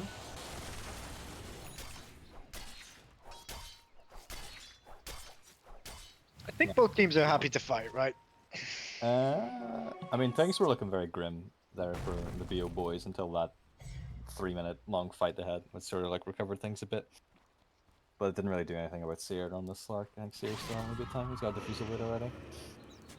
Yeah, No Leaves made up a lot of his level deficit, but oh, speaking of deficit, something related to deficits, bot lane, Ravage onto 2, and I think they're going to get Holy Diver as well. This could be a very nice, or a double kill. He's so back. He just went from 5th to 3rd on the net worth. No Leaves is so back. Oh shit, team. Yeah, my fucking goat. Never mind, he said I was going to come in 3rd in the league. Oh yeah. Good, bushwhack out. He doesn't have anything he can infest to. Thea picks up the kill on Bambi. He's not too poor on Bambi, but he doesn't want to be showing up to this lane anymore, methinks. This tower is going to be a fall-in, Yeah. and he needs to be doing the cuck camps. Buying an armlet to go and hide away in the cut camps doesn't feel very good. No. What's this guy doing? Okay, Stinky Steve. Rapping As- the June squad, no, stop that, that ruins our narrative. Yeah, no. Down with the Junes. That's not you. You're better than this. This guy. If you're in the vicinity of Dyer's top tower, I'd put on a hard hat. That baby is Yes, coming down. good. Yes. Okay, yeah, this net worth injection for Tide is actually really good. I think this hero can actually have a crazy amount of impact this game. The anchor versus the storm is like their most reliable way to kill him. As soon as he gets anchored one time, your storm spirits always go, oh, I think I need a BKB. But they've got like, I don't know, 3 parts of their fucking ags or whatever it is that storms buy these days. Yeah. What do you buy Sorry. inside this game? What has he got? I would like to see... He's buying Vlad's. I think I'd like to see a Mage Slayer. Maybe some like Mage Slayer, Blink, Shard, something along these lines. You like this better than like auras and stuff? I don't think that his team need auras that much. Like the supports are just hoping that they can start the fights and not have the fight started on them. If you save them with a pipe or a mech, it's not really going to change the problem that like Shaker has his blink cancelled and stuff. And Lifestealer, not notoriously a hero that needs like a pipe aura.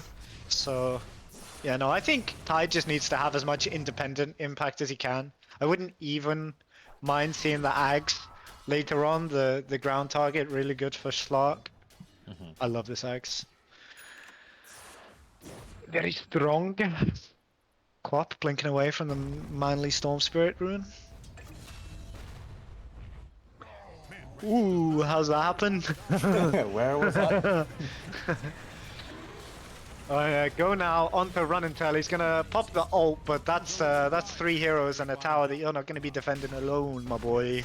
Their bottom tower But if they can make a counter go onto mid tower here, it's not bad. They just need to snag the rune for themselves, which indeed they have done.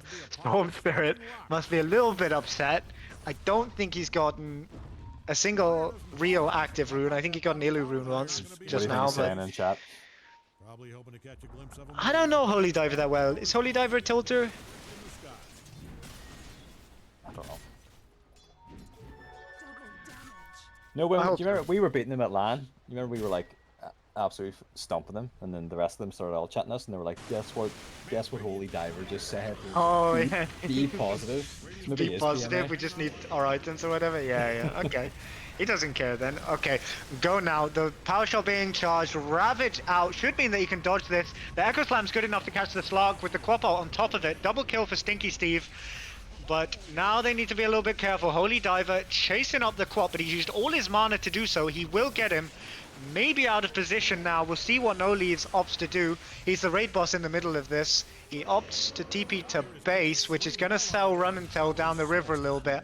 So Holy Diver picks up a double kill off this, and it actually doesn't look as good as it might have suggested for the BO boys. I think a bit of miscommunication, maybe. I mean, how are you that unhappy? Slark died right at the start of that. You're definitely not. You're definitely not. But I think this tide is like fucking unkillable. If Slark's dead, this tide could probably just stand in the middle of those 3 heroes. So, yeah, I think it could have gone better, but they're not unhappy at all. Slark's still topping out net worth the whole time. Yeah, which indeed he needs. Which indeed he needs. Slark comes into this game pretty strong when he does get his items. He doesn't independently do anything to Slark. He will need his team for that. But we said at the start, right? They've got so much ground target stuff. He can just die accidentally to like Echo and Sonic Wave. Yeah, I think he needs to build some kind of HP because I mean he ulted there and just died at Quap ult. Yeah, Slark brain rot. Yeah. Smoke up now from 3. They don't have the Ravage or the Echo. So it's maybe just looking for a support kill and turn that into a tower kill, which they did get. 3-man bushwhack into TP out from Jojo Baggins, but they'll secure the tower. If the smokes are sitting there using, you know, I hate it when you've just got like 5 smokes ready. Oh, Orchid and a pounce into the void. He should be fine here. They butcher the mana on the storm, so he doesn't have mana for the stun, but he does. Does he have a regen rune running? He got so much mana there. Maybe it's yeah, he does. Ugh, disgusting. Run and Tell has ulted himself in the woods, maybe expecting a fight to come out, or maybe just farming it up. I don't hate either. Do your thing. No heal leveled. Is this a build? I have no idea how to play it. Undying. I don't know. Is Glimmer first item good? Ah. Yeah. I'll don't play you play the game. support or something? I don't know. Dyer's middle tower is taking one hell of Don't play Undying. Serious cringe. Yeah, it is actually right. Okay, okay, go out from key. The Fisher straight forward in a line, not going to be blocking a whole lot off. Maybe thought they had damage naturally. He doesn't have ult on Centaur, so he will die pretty quickly to the Bambi damage.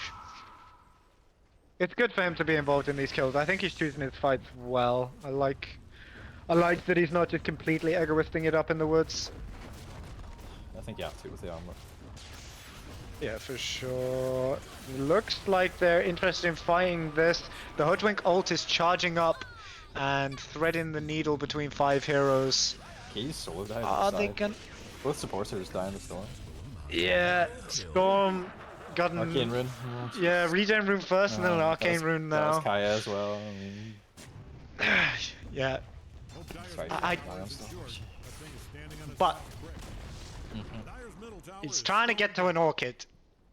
I choose to believe that he is gonna get anchored and he's gonna go, oh guys, Take that. I need a BKB. It's just like that cornucopia in inventory and get echoed, and you're like, oh. Yeah. So that's I think all it takes, a bit of item confusion. They're never out of this game on the BO boys, even if they're down like 15k net worth, or even if Run and Tell dies off cooldown. He respawns instantly sometimes. Yeah, as first well. death doesn't count. Yeah.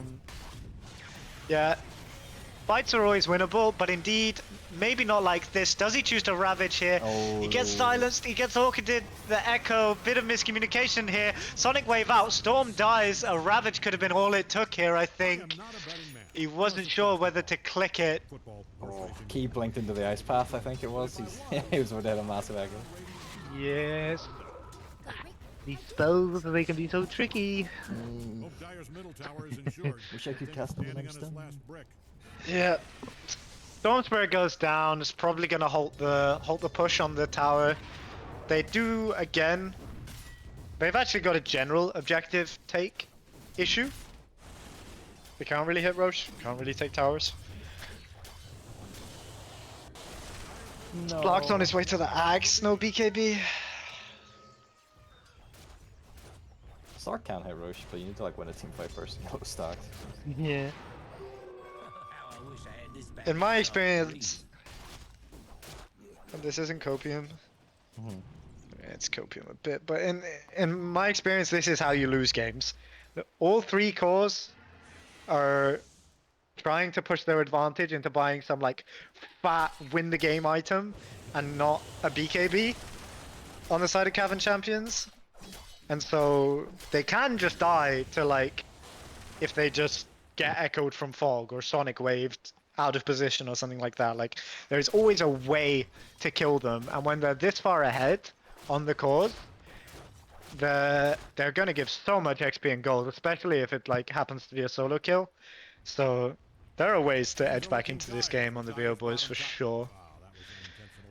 Indeed, right now they're only 2v3, but Storm Spirit is so strong. Stun up onto the Undying. He's gonna go down again. Do we have a gander at No Leaves and see if he has decided to buy the anchor? He has it queued up. Okay. Close. Yeah, he is close.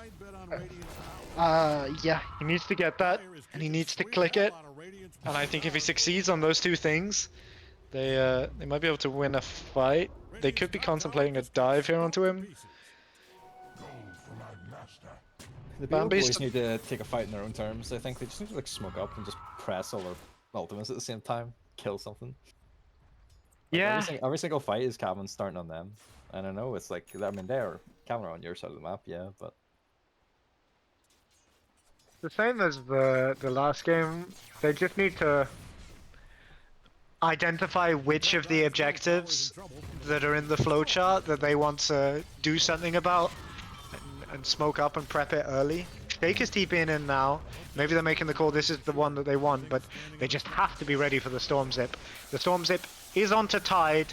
He's going to purge things off. If he gets the Ravage into the anchor here, they could very easily get a turn. The break is already used. The Slugholt is already used. I think you want to try and chase this, guys. Tide has his blink ready. Get in there, boy. Key jumps in. There's a big Ravage out. It hits all five. The Quap out is out on top of it. Slark dies. Hoodwink to follow. Storm dead as well. Koilaps himself is in the middle of a macro pie. They might struggle to chase him. He blinks out.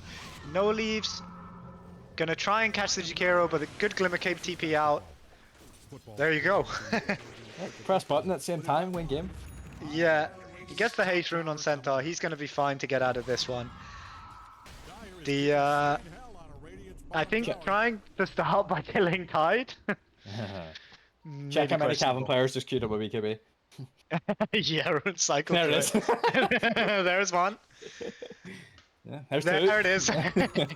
He did get the Orchid first. He got the Orchid first. Yeah. El Clasico. You cannot. Geriatric is tipping him now.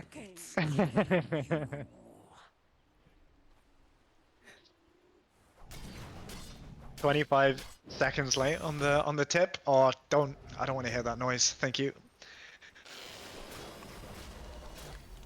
Yeah, I think this was about as ill-advised from Cavan as you can get. Kind of chasing a tide to tier 3s. He is actually quite incredibly undealt with this game.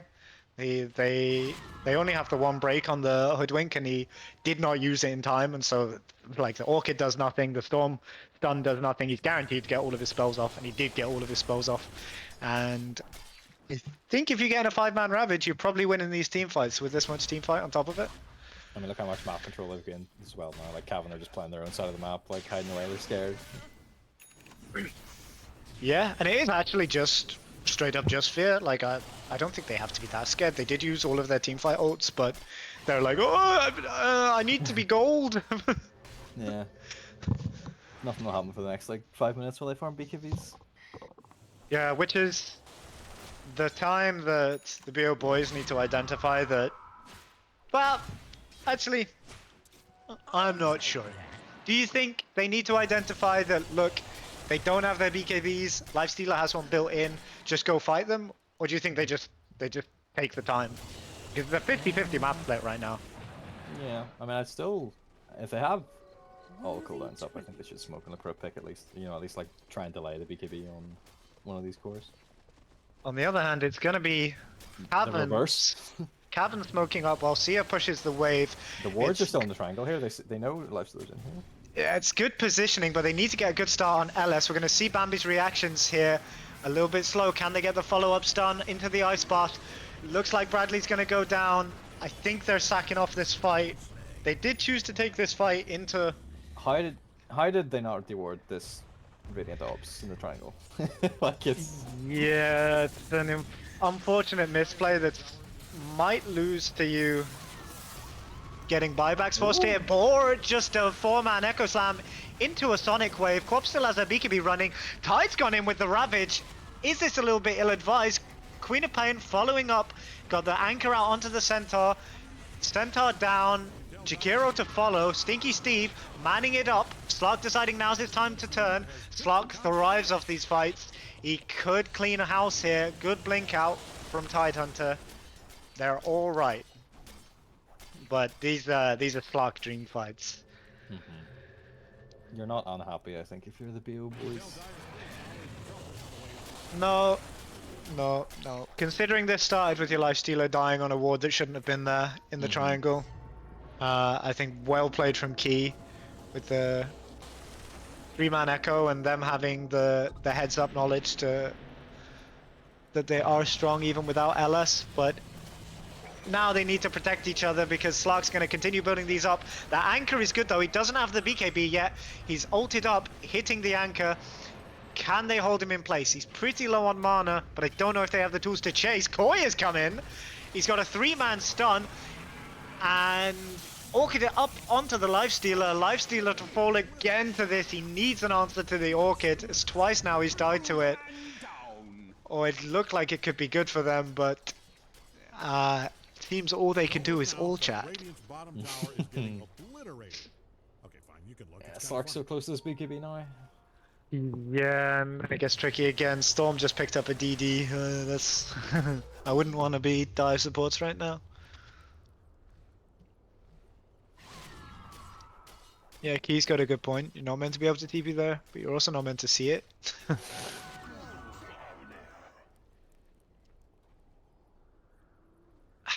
This casting stuff's hard. You gotta like remember what the spells are called and shit. I don't fucking know what they're called. It's Yeah, just... I just call them like QW.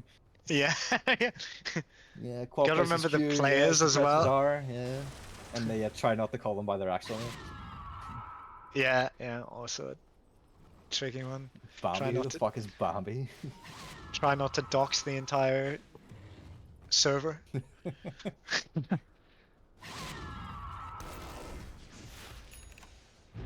Yes, that pesky ops word gone. Nice. Now you're in it, boys. They've got all their spells ready. It's not that they can't win a fight. And these BKBs, yes, they did need them on Radiant, but BKBs still don't save you from Echo Slam. Providing BO boys initiate.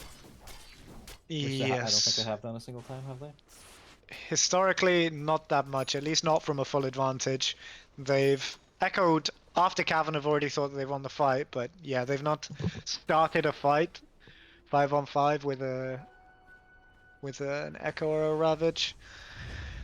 Lifestealer needs this dispel as well, but they just need to start a fight. Here we go. They're smoked up. Have they Is it a seen Slark anyone though? on a ward? Do they want the Slark?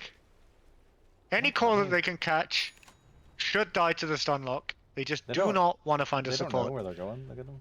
No, they seem a little bit lost, but if they walk up this hill, they will accident into an enemy. They might see Slark here.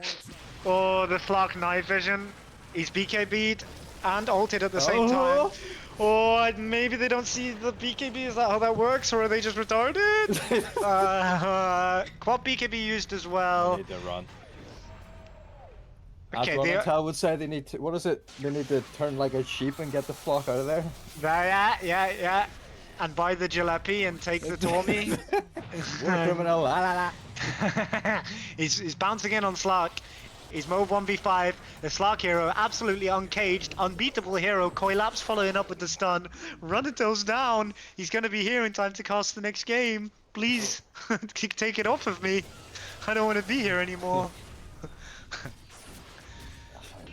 Saigon for stone. Yeah, they've clicked Crimson and they've clicked Pipe. And now they're going to click the towers. Yeah, but they're gonna use it. There we go. Alright. The pipe has run out. Tide thinks he's a big man. We'll see if he's that guy. Not taking a lot of damage right now. He's purging it up, but he's broken, and that's going to make his HP go down very fast. Storm zipping in, no cares onto the Earthshaker. Presumably going to buy back. They're falling one by one right now. Thea is just not taking damage. Indeed, neither is Storm. They don't have the vision for the Glimmer Cape on Run and Tell, so they're gonna save themselves here. Key smoked himself up. He's brought back. If he's not careful, he's gonna pop his own smoke here. They're gonna respect the single buyback. Don't know that they had to, but there is a Roche. He's got these stacks for Bit and Slark. I think they can do it. Are they even going that way? Holy Diver's got other ideas. He's farming up a storm in the triangle. Oh, I get it. He's a storm spirit. Yeah, it seems like the BO boys either don't know this is happening or they're not interested in dealing with it.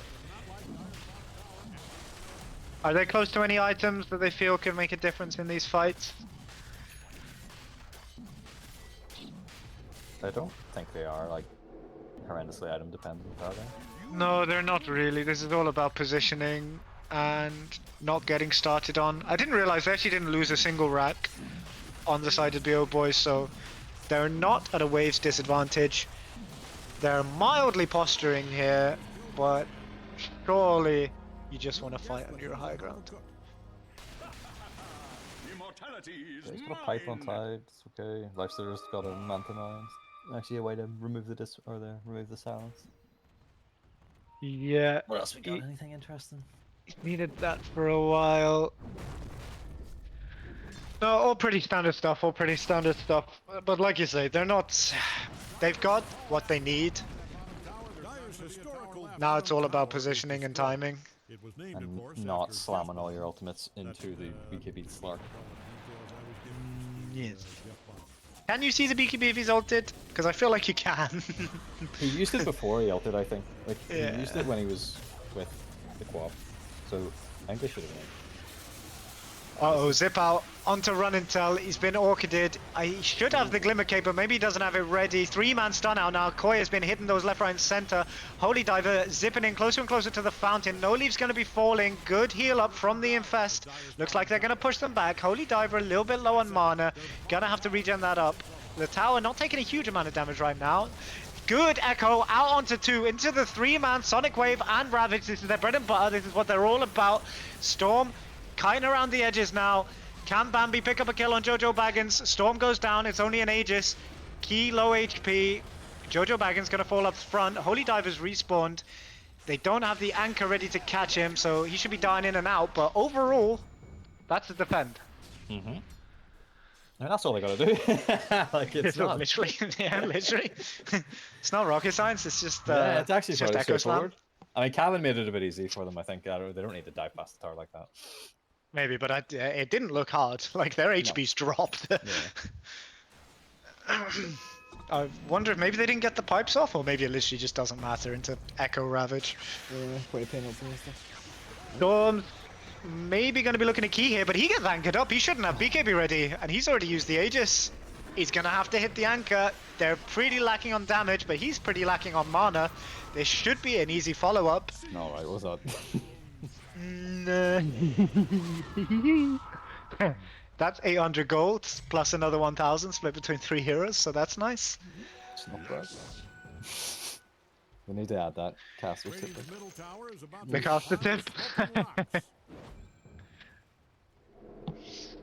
Yeah, Storm feeling himself a little bit too much, getting a bit hungry for a kill that was, I think, even in theory, completely impossible.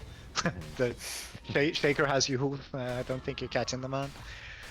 Tide is indeed going for the Ags. I like it. I like it a lot.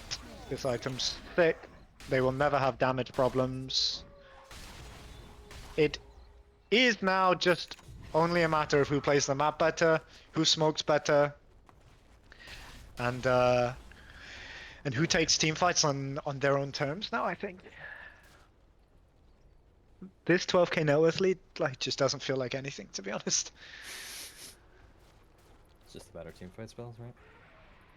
Somebody was drawing lines on the map there, like top and mid, I don't know. Get the waves in, get the waves in.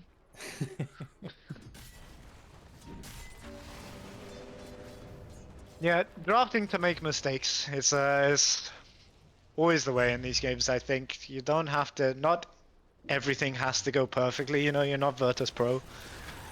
No, I mean, when you're drafting, ease of execution is a thing teams should think about. I definitely teams in like Div 2 and Div 3, right? Because it's like, it's so brainless for the BO boys what to do, right?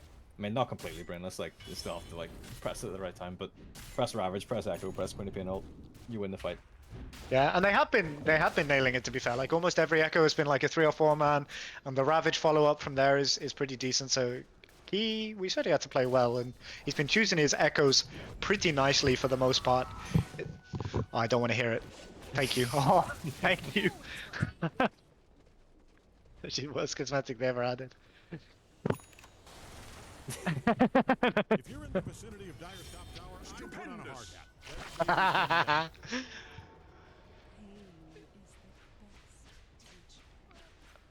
Don't do it for me, man. It's okay. I can just block my ears and go la la la la. But it is, it's fucking annoying. Yeah, it is horrible. They have an obs, they see something here.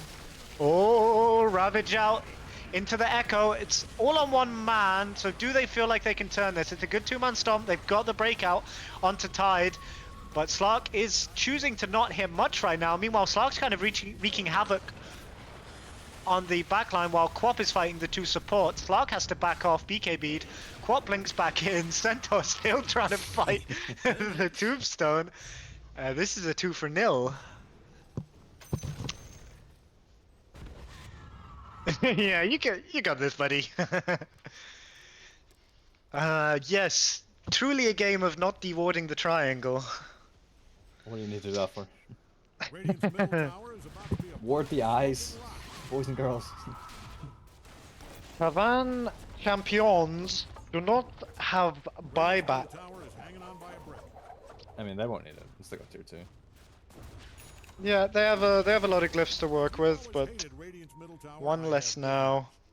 They've opened the map and probably shook Cavan quite a bit. Even the best teams, I think, after losing a team fight and then getting picked off a couple of times. When you've had like a 15 to 20k lead, you're starting to be like, guys. I do feel like the momentum's shifted a bit here. I know, like, Cavan are still 9k up on the net worth, but I mean, how do you win a fight? Yeah, they're probably starting to have some internal dialogues going on a bit. Again, this team have been together for a long time, so I'm sure they don't turn on each other that easily, but These games can be stressful when they start to turn, when they look so free. The BO Tide boys now actually has money farming for map now, though, Axe. so I mean, opportunity. Yeah, they're for getting people. items. Yeah, well, yeah, Cavan also might skill them, but Yeah, that's true for sure. It does always, like, when a team is coming back and they feel like they can play the map, that's usually when they get reminded why they couldn't before. And for all of my criticism of Slark, in the ultra late game, this hero turns into an absolute beast because the downtime on his ult is like 20 seconds or something. It's quite ridiculous with Shard. So when the guy has 4 or 5 items, he is a menace. Smoke out now. This is good. They're clicking their smokes. Now they're feeling it. But I think they have once again clicked a smoke without seeing anyone. Yeah. They see Slark clearing the wave. They're gonna move down towards him. The Roche is up in 15. So if they can post up outside that, then it's very good. But Cavan have the superior vision down here, and they've scanned them out. Is that going to make the difference? Tidehunter's starting. Did Slark get his Q off? He did. They've dropped the Echo. They've dropped the Sonic Wave. He manages to get the Echo off, and another good stomp. So they might have whiffed their chance here. He's broken up on Ellis. Shaker falling low. Storm doing boatloads of damage right now. The initiation was just not quite there. Slark was so close to falling. Stinky Steve is going to try and BKB out faster than he BKB and TP'd out of Div 1. that's why you take a Scatix cap. Yeah. They're going to turn that into a Roshan on Cavan, and this Aegis, I mean, that's pretty important for a team playing against this much of a teamfight-centric lineup. The Aegis can be such a difference maker. I mean, they're all still alive too. You just ram it up bot lane now and Ravage and stuff won't be out, right? Yeah, playing almost entirely without buybacks on the BO boys, which they maybe felt like they had to buy out for their items. I don't think they did have to. They were winning fights without items.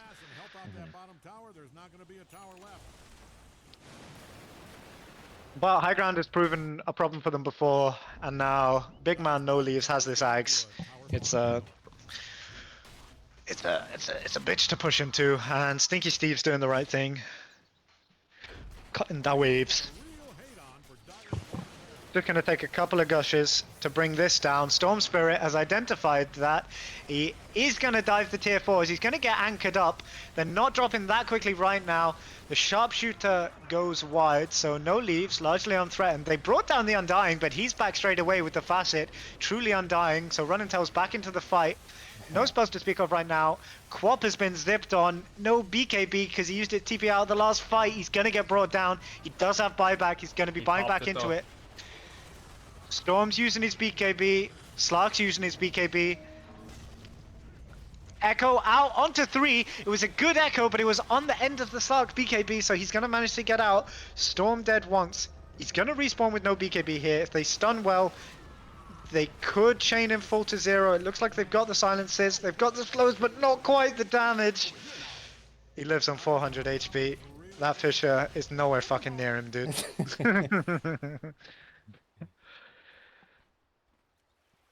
Well. How many buybacks was this? 3? Just one. Was it just Quap, I think? Really? Was oh right, the Undying has the has the innate.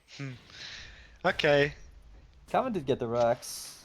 I mean, Cavan actually, I think Cavan made a bit of a meal of that. If they could have hit the racks and got mid too. They tried to dive the fountain. course. Yeah, they just kept diving. And they took too long. They took like 20 seconds on the dive, didn't kill anyone, and I wonder why they like diving. Just in his nature, he can't help it. It's just who he is. Yeah, Storm's kind of identified that like Shaker needs to be cancelled. They need to stop him getting his spells off, but he's not killing them at the same rate as he was 15 minutes ago. So in the process of doing that, his team were kind of following him into where they cannot be. No Leaves buying the second Shivas. Don't think 2's better than 1? Yeah. Bigger number? So we should buy Radiance as well. Yeah. So you can cover like a wider AoE in the fight. He swapped it out for a Hex. He knows what's up. He knows what's up. You don't get anything past no leaves.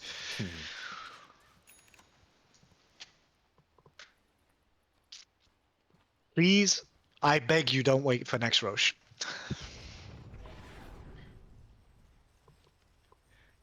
Do you think they're gonna?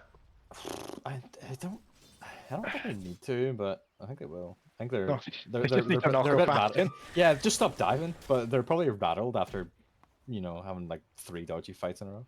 Yeah, blowing Aegis twice. Can you not just send Centaur up to hit the buildings and just all stand behind him? Like, what are the BO boys gonna do to Centaur? I'm not Like, sure look what at- look at the. this guy. Yeah, actually. It's not. He hits for like 300 damage. Like he'll kill the towers himself. 5.4k as well. Not sure what the banner situation was, if they just used it in a dodgy way or if they still have it. Yeah, they still have it on Hoodwink.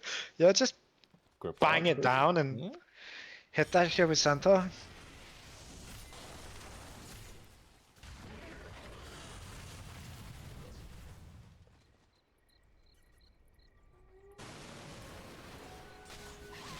It's the game where you would have liked to see the Lifestealer Ags. It's not that great, right? I feel like they don't need to hit that much on Radiant. Just No.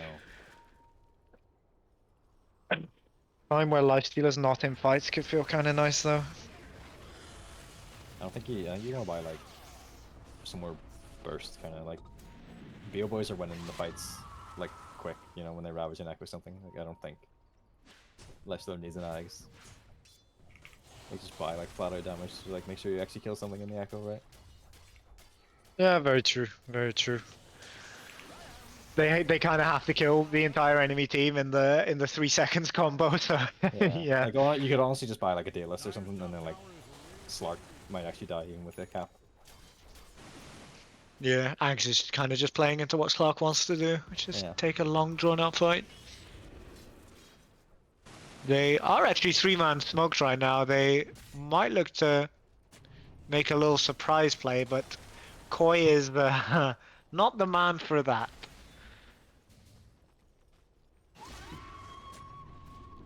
Okay, yeah, probably no plays happening for 30 seconds.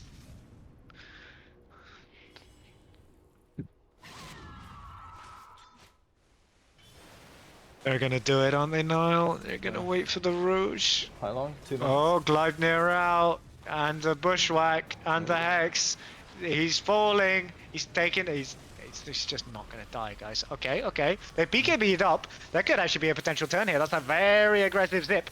But with the Aghanims, 2-man zip on a beautiful Macropie hitting 4 people, holding them up right now. But their BKBs are running low on Radiant. The Ravage is out. The Sonic Wave is out. The Echo is out. All for a storm so far, but Slark is building up stacks pretty fast. Can they bring down the Lifestealer? Another good stomp. This guy is in the middle of them all, and he's pretty unkillable right now. Slowly bringing him down, but the Ice Pass is on 3. Slark is still hitting, building up stack. Undying, huge heal on himself, but Slark keeping his team alive by the skin of their teeth. They're using the buybacks. Slark went down. So it looks like they will be able to repel them from the base. It's technically another 5 minutes. Alright. I think Holy Diver needs to calm it down a bit. It's in his name. Just hit the tar, please. Or just tell your team to hit your tower while you do this. Valentel's got places to be. Yeah, it does actually. How are we looking on that? He's late already. Oh, he is? Yeah. Okay, well, they're gonna barrel it down. Stone Spirit doesn't have buyback. Hoodwink no buyback. Jakira's gonna pop his. Surely you don't get scared off by that, guys. You're bigger than this. You're worse than this. Macropire, you can't rage that. You can't rage that, Bambi. It's not. It's not that work. Where's he going? Stinky Steve getting it done. Lifestealer's Bambi. Yeah, Bambi hit the creep. He's the +1. He needs the farm. Dire is kicking sweet hell out of Radiant's Like they bottom have tower. been temporarily repelled, but they're gonna They're- move on down to the bot tier 2. Somebody's It- playing, yeah, maybe like take the tier 2, play for setup and play for Roche at daytime. Yeah, it's a long time that they need to hold this area for, though. Radiant's bottom tower is getting 3 minutes almost on the Roche, and they're TPing out here already on Cavan. They're hungry for blood, as indeed they have been all game. Not always to their benefit, but he may be sticking around a little bit too long here with run and tell. They're warding up the Roche. He's going to TP base, so they're relinquishing control of this area for a bit. They're going to take their Tormentor. Are there any of them that don't have the Shard, or is this just a net worth? Oh, Bambi, okay. What's that? I don't know. Infest Explosion applies 50% duration open wounds to enemies. What? Yeah, sick, I'm sure. That sounds really good. I'm gonna hit them with my Infest Explosion.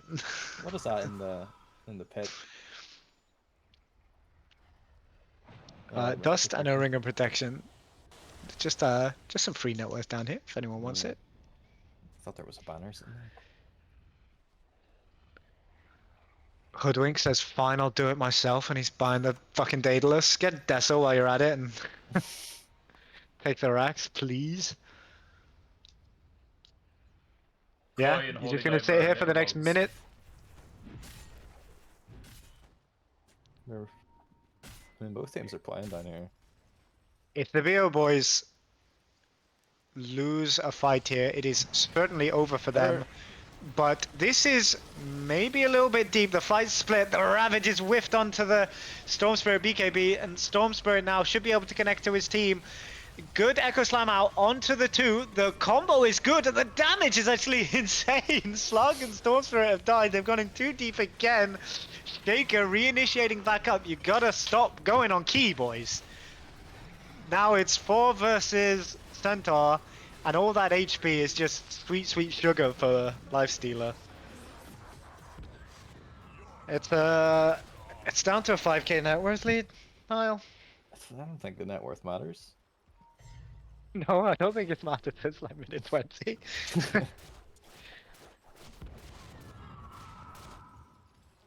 Tell him, yeah. Tell PK it's gonna be done by 10 past for sure.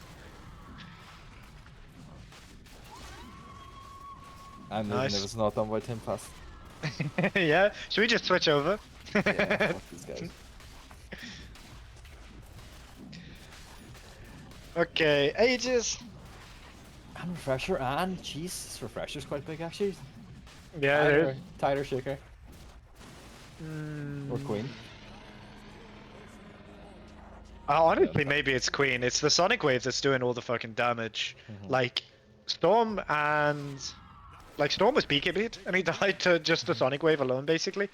I don't know if Lifesteal is even hitting that much in these fights. Yeah. Just Sonic I mean, Wave. they whiffed Ravage and won that fight, so... Yeah, they did. I don't think you want the refresher on Tide just so he can sink 2 Ravages into the Storm's BKB.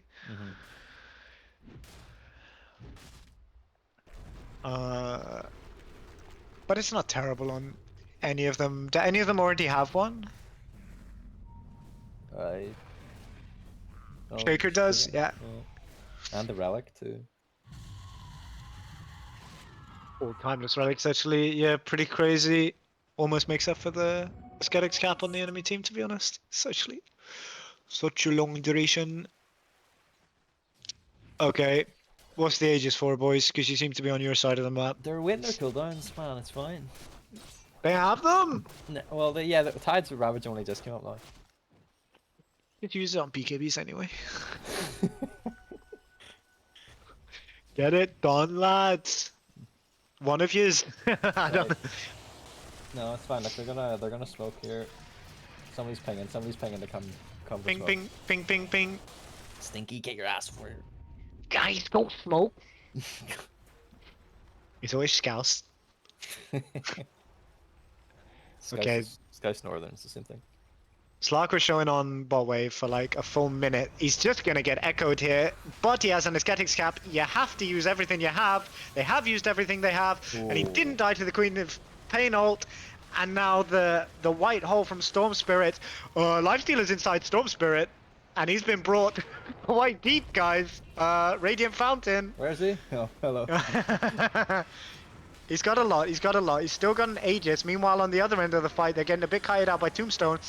That's a 4-man Macropie, going to be doing a lot of damage, but they're not really falling that low here. Storm aggro TPing in, but they're pinging him out. Does he? Okay, he wants to go through with it. He's kiting him around. It's a 2-man white hole. They dumped the Ravage into his BKB, I think, but he has died to the Quap out. I don't know what he's doing. Slark is going in now. Lifestealer's inside Slark for the duration of Slark ult. Quap's got her BKB off. She should be completely fine here. Lifestealer's going to have to stand and fight. It's all going to be about the next Quap ult. Can she keep kiting this fight out? The stuns might be proving too much for them. No leaves dropping low. The Centaur is still full HP and he's getting higher. The Slark stacks are getting out of control. The fight just went on a bit too long for Slark, I think. But they have buys. Yeah, and they get Mark, who cares? He's back. He's back.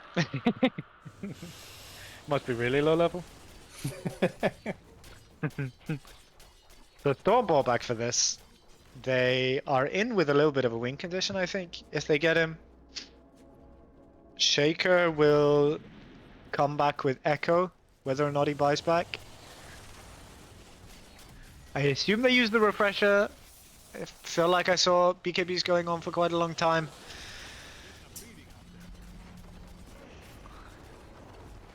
They're gonna lose mid-racks. Presumably they'll try play for the last side, but Cavan is saying none of that. Use some buybacks, boys. And now we're gonna scarp her out. Good Fisher, but not really on the guy you wanted on. They're gonna send her ult out of there. And the chase is not there. No. So now they turtle in base for a bit, or what? Yeah, for 4 minutes until Cavan get Aegis, and then they dive Fountain with the Aegis.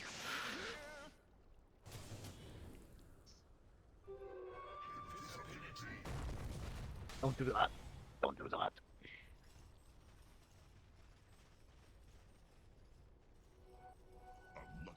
Please don't wait. I actually can't take it. If you wait next rush, I'm gonna scream, guys. I'm gonna scream down the mic. We got the fun items in like 4 minutes too. Okay. I don't. Yeah, actually, you can wait for the rush. I don't mind seeing the fun items. I want to see Centaur with a Giant's Ring. He's actually gonna have like 9k HP. Does Slot even drop one though for the cap?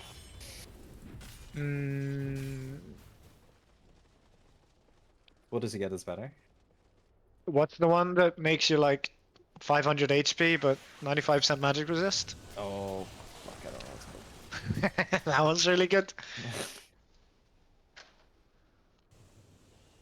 Was it your Catalyst in the last league took that against the Quap and just got one shot on Muerta? He was playing Muerta. I was playing Jakiro and I had Ags and he went for a bath in my macro power with the unwavering condition, just died. Oh, that was versus you. Yeah. Yeah. What a guy, what a guy. Probably plays Marvel Rivals now. I hear that's what all the great players do. Gambles on shit coins. Yeah. If anyone wants investment advice in chat, ask Blinks. Blinks is very...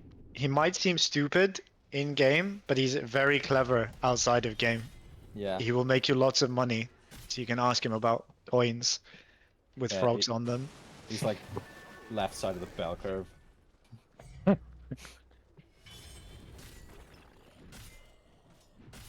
Oh, please, guys. I don't care if it's optimal or not.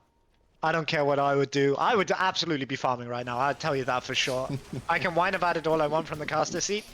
Me, like, Coral would be doing the camp next to the Radiant bot tower. Coral would be in that camp as we speak. But you're not them guys. You're better. Cavan. Come You're on. not them. You don't want to throw the game though. We played for 58 minutes. Ah, you've already thrown it. It's gone to 58 minutes. Just get a grip and throw it like a man. Yeah, real man would have lost half an hour ago. Okay, you're on the enemy high ground. This is sick. Nice. Koi, huge stun. I don't think you want to use any spells on this guy. Okay, Slark building up stacks now. That's a Quapo out. Not a huge effect, but it is a Slark BKB down. Lifestealer is trying to hit Koi. Not a great effect. Can we stay clicked on Koi? I want to see how high this man's HP gets. As he gets Dagoned up, he gets Echoed up, he gets Ravaged up. The Quap spells are all down. The Slark is down, but they're all falling to the level 25 talent on the Storm Spirit. Huge white hole. That's Divax too. That might be it. Huge white hole was Niall's nickname in high school as they're falling 1 by 1 and 2 by 2. It's Divax on 3. Runnintel's gonna fall now. Slark presumably to follow. I think that is gonna be all she wrote. With 5 seconds away from the big items. Maybe go take big items, guys? Back it up. No? Unluck. What were we saying? Skill issue? On who's on both teams' part? Yeah. Yeah. I mean, Cat. I mean, yeah. I mean, Cat got a bit carried away in the early game. They probably should have won like 30 minutes prior, but they came through in the end. It wasn't so much of a. It wasn't so decisive that I lose hope for them. This is only group stage. This is only week 1. If you're only just joining us, then we have a Discord and all those things that Runnintel usually says. I think there's a bot. It probably posts a link. Most people are nice in the Discord. Some people are horrible. Some people are both. The horrible Join people the are us. yeah. Join the league, but not this one because it's ongoing, and only if you're Irish, unless you're not. Thanks for watching. Excellent games. Bye bye.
turn to pick. Dusk.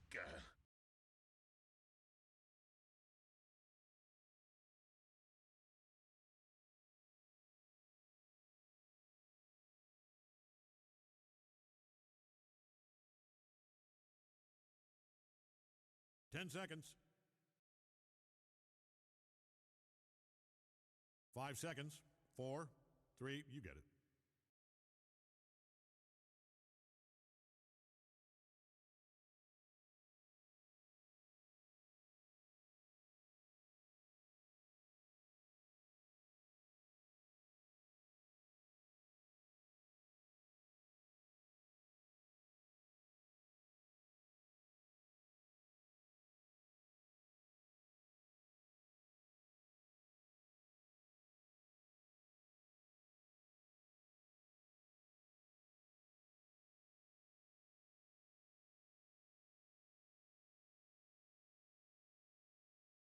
Radiant's turn to pick. Dragon Knight.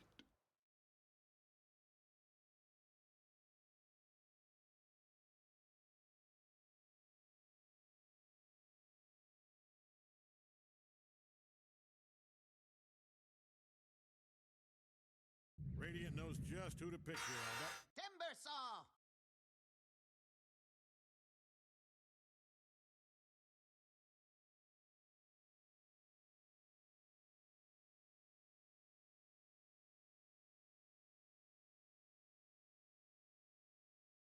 Ten seconds.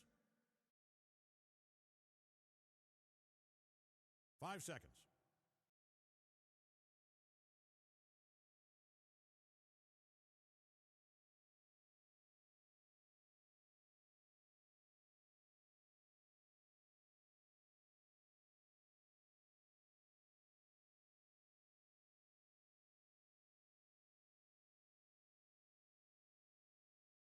Dyer's turn to pick. Hi there.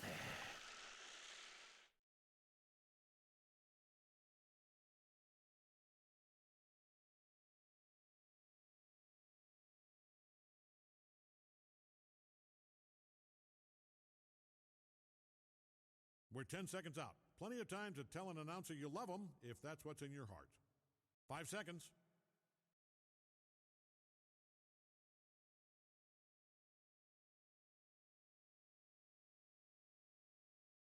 All right, Dyer gets to ban. Grimstroke.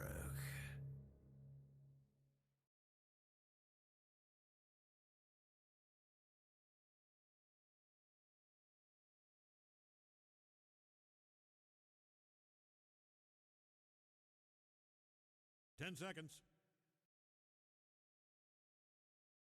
Radiant's up. Banning time.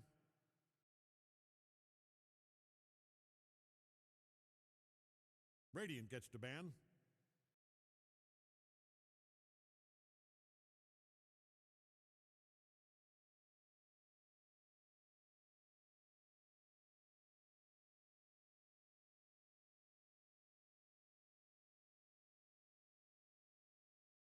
Ten seconds left. Well, 8 now. 5 seconds.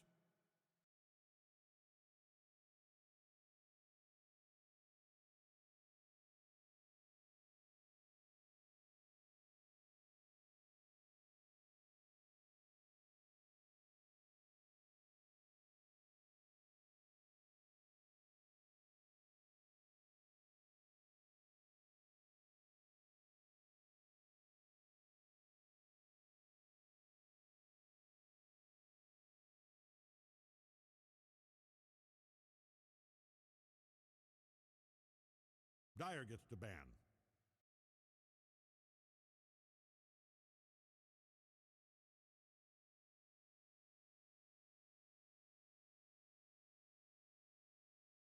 Hello, ladies and gentlemen, it's me, Ruddentel, coming from my hilltop mansion to bring you Imprint Esports versus Dan's Crusty Socks. I wonder who will win. Will the sock snap in half, or will Imprint fail a high ground push? Just laugh. It's me, Stinky Steve, your favorite putrid What? individual. I did not believe that at all. You sounded so much working class. I could just. What's it? I know that's what what's his name, Taylor said that. Yeah, I mentioned that last game. Yeah, But yeah. yeah. Anyway, we have Imprint Esports versus Dance Crusty Socks, and the thing I'm most interested in is what roles people are going to play. Imprint Esports, everyone knows them, everyone loves them, but there might be some role switch up. Humble Foxy, who was playing. Okay, they've got their real names on, but whatever. Humble Foxy, who was playing carry in Landok, hasn't played carry in 2 months, so not sure where he's going to play. Maybe might switch PK around. still mid though. PK still mid. PK. Yeah, we get that PK mid. Conqueror is still sport, of course. I think Enigma and Asgraf have both been playing offlane. Weaver last pick. Oh yeah, Weaver. One of my favorite carry heroes, Dead Hero. Oh, it's Cherry Ghost on carry. All right, so this is another cherry stack. Yeah, I thought that. Yeah. This is the thing because I wasn't sure what roles people were going to play for Dance Crusty Socks. New team formed out of a bit of a mix of IDK from last season and Pepe Shams. Who's it? Lambs was on Pepe Shams 2 seasons ago. Cherry Ghost and Skull were on IDK last season. I have this Skull guy added, and I have no idea who he is. I played him once. I think he's nice. I've definitely played with him before, but I can't remember. We nice. also Lambs. But like Pepe Shams. Dan, I think, has played. I took a look at his profile. He's played 8 normal Dota games in the last 6 months. He's a turbo enjoyer, just like our good friend Joe Trillin. So, oh my god, who knows how that's gonna go? Like from what I see, turbo, you wouldn't think it makes good players, but it makes good players apparently. If Joe Trillin is led to believe you. I just want to point out one thing. What the fuck is Dan's Crusty Socks AI horrendous logo? Okay, that is another thing. That's well, awful. maybe it sounds like it's probably Malou will correct me, but it's probably an AI image created by Malou. It's not? Oh, that's great. Yeah, brilliant. Oh, that's great. I don't like the way the sock has a face. Okay. I can't zoom in enough to see that. Hang on. Very good. And we've Aronin. I'm not sure how to pronounce this guy, but he is the only Herald player in IDL. So I'm really looking forward to seeing what sort of place he's going to play. And he's in... Oh no, it is Div 3. Div 3, yes, of course. Wait, is this the first game in Div 3? This is the first... No, because it was casted by Mouse Unanti, I believe. They're casting the other Div 3 games. The Passport Issues game versus... Oh, sick. Well, this is Andy. hype anyway.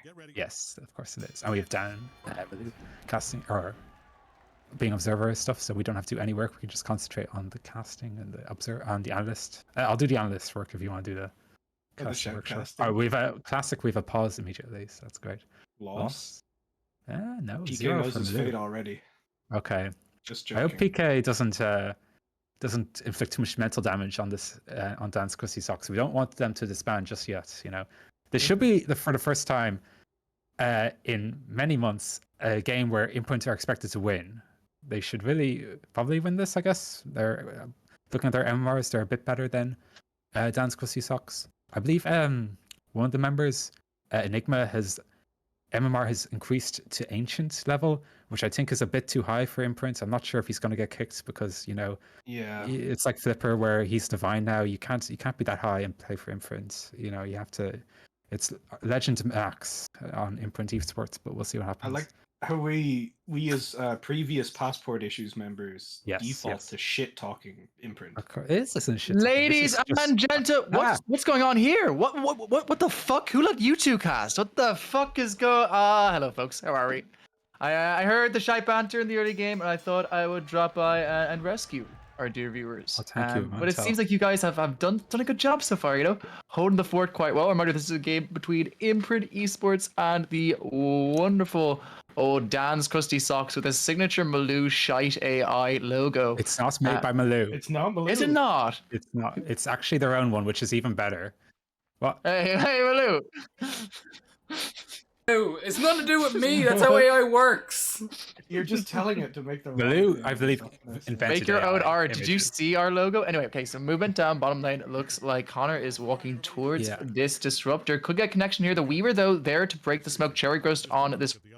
Not a hero we see too often in that one position this patch. And it looks like he got caught out here. He does have that Shikuchi, which means he has the perfect way to stop this, but he gets banished. I mean, he could get stunned thereafter, and indeed he does. Down with that huge Dragon Tail. First blood going onto that pause one. Asgrav picking it up on the Dragonite. An ideal start to this game for Imprint. That's a bad miss. I mean, Imprint just show their experience there. They know what they want and they just come for it. Whereas I believe Dance Crusty Socks just sort of more spread out, more like a regular pub game where you're just kind of like, oh, you're just kind of your carry and support spot, and they get caught out for that, of course. This is so really, experience shown really there. weird for me. I hate this Oh. team's name. Well, we hope I feel like it's accurate. They just know. Yeah. We'll call them Crusty Socks so that you don't. Now, your ears don't perk up all the time. I Sorry. could just call them Dan, and that would be really funny either. Yeah. Okay. Right. Dan's team. Oh, a little fight here. looking at the top lane, Conqueror make a go onto this Venge. Look at these lanes very quickly. I'm a little bit concerned about this bottom lane. If we could click over to that for a second, Mr. Loonigans. So looking at it, we have a Dawnbreaker with a Tusk backing up into that Wyvern plus Distro. As a serial Distro enjoyer, Distro not a very strong laner right now. That's what actually put him out of meta fashionability until recently, was that he really can't stabilize the lane the way he used to. And you could argue that a Weaver has the ability to hold lane, but it feels extremely difficult. In this top lane, Connor doing a really good job of holding back that Venge. Skull finding it quite difficult to find a way into this game, and Asgrav having quite a nice start to this game. You know, having a look at this mid lane, they picked the Viper into the OD. Now, they obviously did this because they're worried about the mid matchup. Obviously, they forgot to read who had switched mid for the side of Imprint. And we have our Resonant Patter playing this OD. OD, always a favorite of Imprint, actually, gets off that banish. Although most lanes suffer into Viper, the OD is one that's often really, really nice just because of the damage from that Q, and more importantly, the banish enabling you to secure almost all of the range creeps, which is normally something that Viper specializes in. I pick OD, I put people in bubble, I deny range creep. I'm so good at games. Yeah. I mean, listen, that is Patter's skills stealing. He's getting the last hit. Yeah. This is what I'm saying, right? He's actually so playing good. it kind of smart. I would just be off cooldown, pressing Astral and feeding. Okay, we can swap teams then. You can play for Imprint and we can get PK for next game. I'm down. But yeah. But I could not imagine a more dysfunctional stack than myself and PK. Looking bottom lane, once again, a lot of pressure coming out onto that Distro. Does manage to get away this time.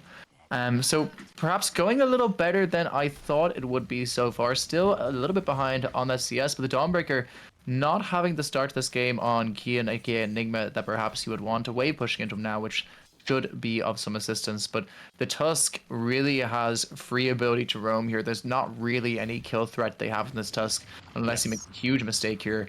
Whereas in this top lane, Skull is consistently forced off these waves.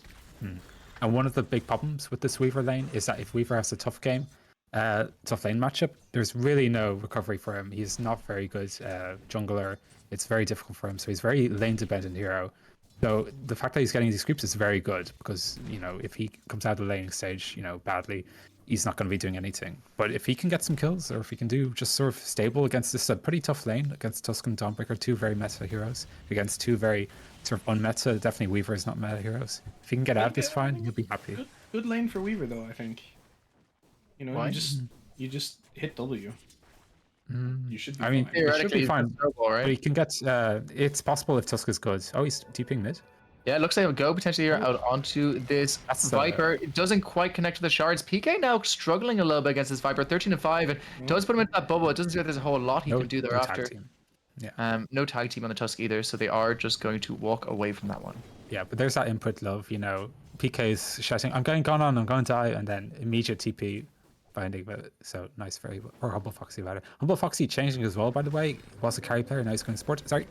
Looks like a go here out onto that Timber Saw. Doesn't quite connect to that Inkswell, but they could go for the follow-up kill. That might be even easier for them to get onto that Vengeance Suite. As you said, Skull. Not many ways to defend him, but a huge pullback there. Oh, they do lose Connor in exchange. So one from exchange. Now Timber able to go aggressive on Asgrav, has a big stick, but he doesn't have the mana on Timber in order to use that Whirling Death. So Asgrav able to escape that one and farm up even more. A really, really nice start for this Dragon Knight so far. They do make that trade of supports, but a 5-4-4 with a Dragon Knight that's doing this well, you're happy with that. You know, bottom lane looks like another go on Cherry Ghost. Cherry Ghost taking a lot of damage. Does throw out his ultimate, the Swarm. Nope, Time Lapse is a basic ability. The ultimate is the Swarm. Be aware, chat, be aware. And in doing so, is able to force them away from that fight. A pretty brawly game. Shout out to Malou, who's on hour 3 of Obsing. Malou, how are you feeling? Hope you're good. Don't care, didn't ask. Anyway, so going back to the topic. I'm only joking. I'm only joking. Love you, babes. Look back for this bottom lane. Enigma on this Dawnbreaker. trying to get some pressure out. Now it looks like they're going to make it go into Fox. But as I said, it's really hard to kill this Tusk this lane. You just don't have the damage. You might survive on the Weaver, but you don't threaten him in any way. And the Dawnbreaker wrecking this now. Kian has swiftly pushed himself towards the top of this net worth. Look at the 18-2. Sorry, of the last hit and denies. Look at this 18-2 on Enigma versus the 16-4, I believe it was. The 18-2 on this Weaver versus the 28-9 on this Dawnbreaker. A really nice start for him. Now, one thing to note is that the Disruptor is our only Herald player in IDL, so I think they're actually doing quite well, bot considering the MMR disparity. So if they just keep stable, I think Weaver will be pretty happy to Also, just get out of that. Yeah. A fellow Disruptor bot player, Dota 2. Dota Maybe. 2 lost Chad. Looks like a bottom will go onto this Disruptor. As I said, Disruptor struggles in a little bit. The pushback there, though, could save him here. No mana on the Tusk either, so they do manage to force out of this engagement. But it does mean that Weaver is going to be alone for the foreseeable future into Enigma, who's only getting larger and larger on that Dawnbreaker. The Disruptor chooses to stay, which is an interesting choice. He is no mana and no HP. Yeah. Well, mid lane, looks like PK gets a kill with that level 6, drops the hammer onto the Viper. A very nice kill to get there.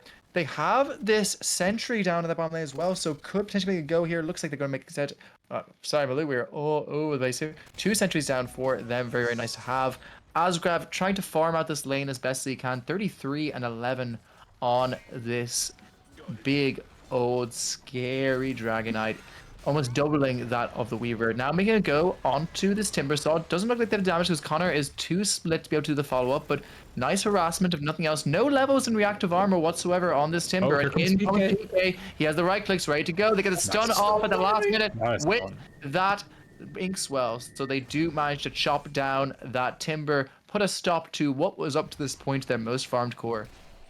Oh, Concavar with the stun there. Perfectly timing the Grim stun on the Timber Saw and getting them to kill. And getting them to kill a Timber versus a DK lane, you'd expect to kind of go Timber's way. Timber pretty good against DK, but it was showing there that DK are just too strong. And we're 7 minutes in, and oh, DK's gonna... Yeah. Go on PK, but Q as a cucumber knows to just TP the fuck out, not let Viper get anything out of that one. So a really nice start to this game for Imprint. It's worth noting for the fans at home. Imprint historically struggled in a lot of leagues, persevered. Meanwhile, bottom lane, they do manage to kill off that Disruptor. A really nice kill to pick up. But as I was saying, Imprint historically struggled in many of these leagues, done their best, stayed together, persevered. Great guys. But on paper, they are the favorites for Div 3 this season. Yes, they are the favorite Div 3. news. Possibly. It's true. Crusty It's true. socks. We're going to give them a free division win just so they stick around a bit longer. Yeah, we like those boys. They deserve we that, love right? them. You know, lands are tough for them, but the IDL, that's going to be a different story for Imprint, I believe, this season. And I would expect them actually to do very well this season. 8 minutes in, though, Imprint are top of the leaderboard in every tree. Oh, I'm just about to get Which then goes down to another go from this DK plus Grimstroke. A really nice Grenade kill. Skull finding it quite difficult to find a way into this game. No boots on him even yet on this Venge. And a 3k advantage at 8 minutes. Quite the stomp to kick off the start of this game for the side of Imprint. Yeah, not bad, not bad. Hang on, can we pull it up again? That is an interesting graph. 58% for Dan's Crusty Socks with a 3k lead at 8 minutes? I guess their draft is real ass. It depends. I don't think the algorithm likes ODs that much because OD is very early game earlier. I don't think, or it doesn't like Weaver, sorry, not OD. Whereas it likes heroes that go on for late game or can survive late game. So it probably likes DK quite a bit. Well, what I was saying is it's it's the 58% for Dan's Crusty Socks with Wait, 3k. what? Yeah, look at that shit. Which is great, because I'd say Imprint's draft is on, like, better, I think. Yeah. Well, it's more meta. One call it better. It's more meta, but they have, like, you know, you've OD for Weaver. Eventually... And on going out here onto Potter, they do throw him into the bubble, so he is able to walk away on this OD. Lambs chooses not to chase this time, so PK makes it out of this one. You were saying, CC, hang on one moment. Looks like the Tusk is going to try and make a rotation here. Foxy spots him. The ult has been used. He throws down that high ground obs. High ground obs is spotted by Lambs. And meanwhile, looks like that big old Timber is going to go down again. Asgrav, huge amount of damage going into that top lane and is able to kill that Timber. Timber can no longer be on the lane. Looks like another going to Lambs. Lambs sticks around too long. He knows the gank is coming, but he decides to greet it out there. Can we switch from hero level to net worth, please, Mr. Milligan? Thank you very much. Yeah, Viper should have seen that ward be popped down by Tusk because he has a ward and a sentry right there. But he just must have thought he could survive anywhere. He probably didn't time that that OD had still ult up. And yeah, he just gets gone on, snowballed in and dies there.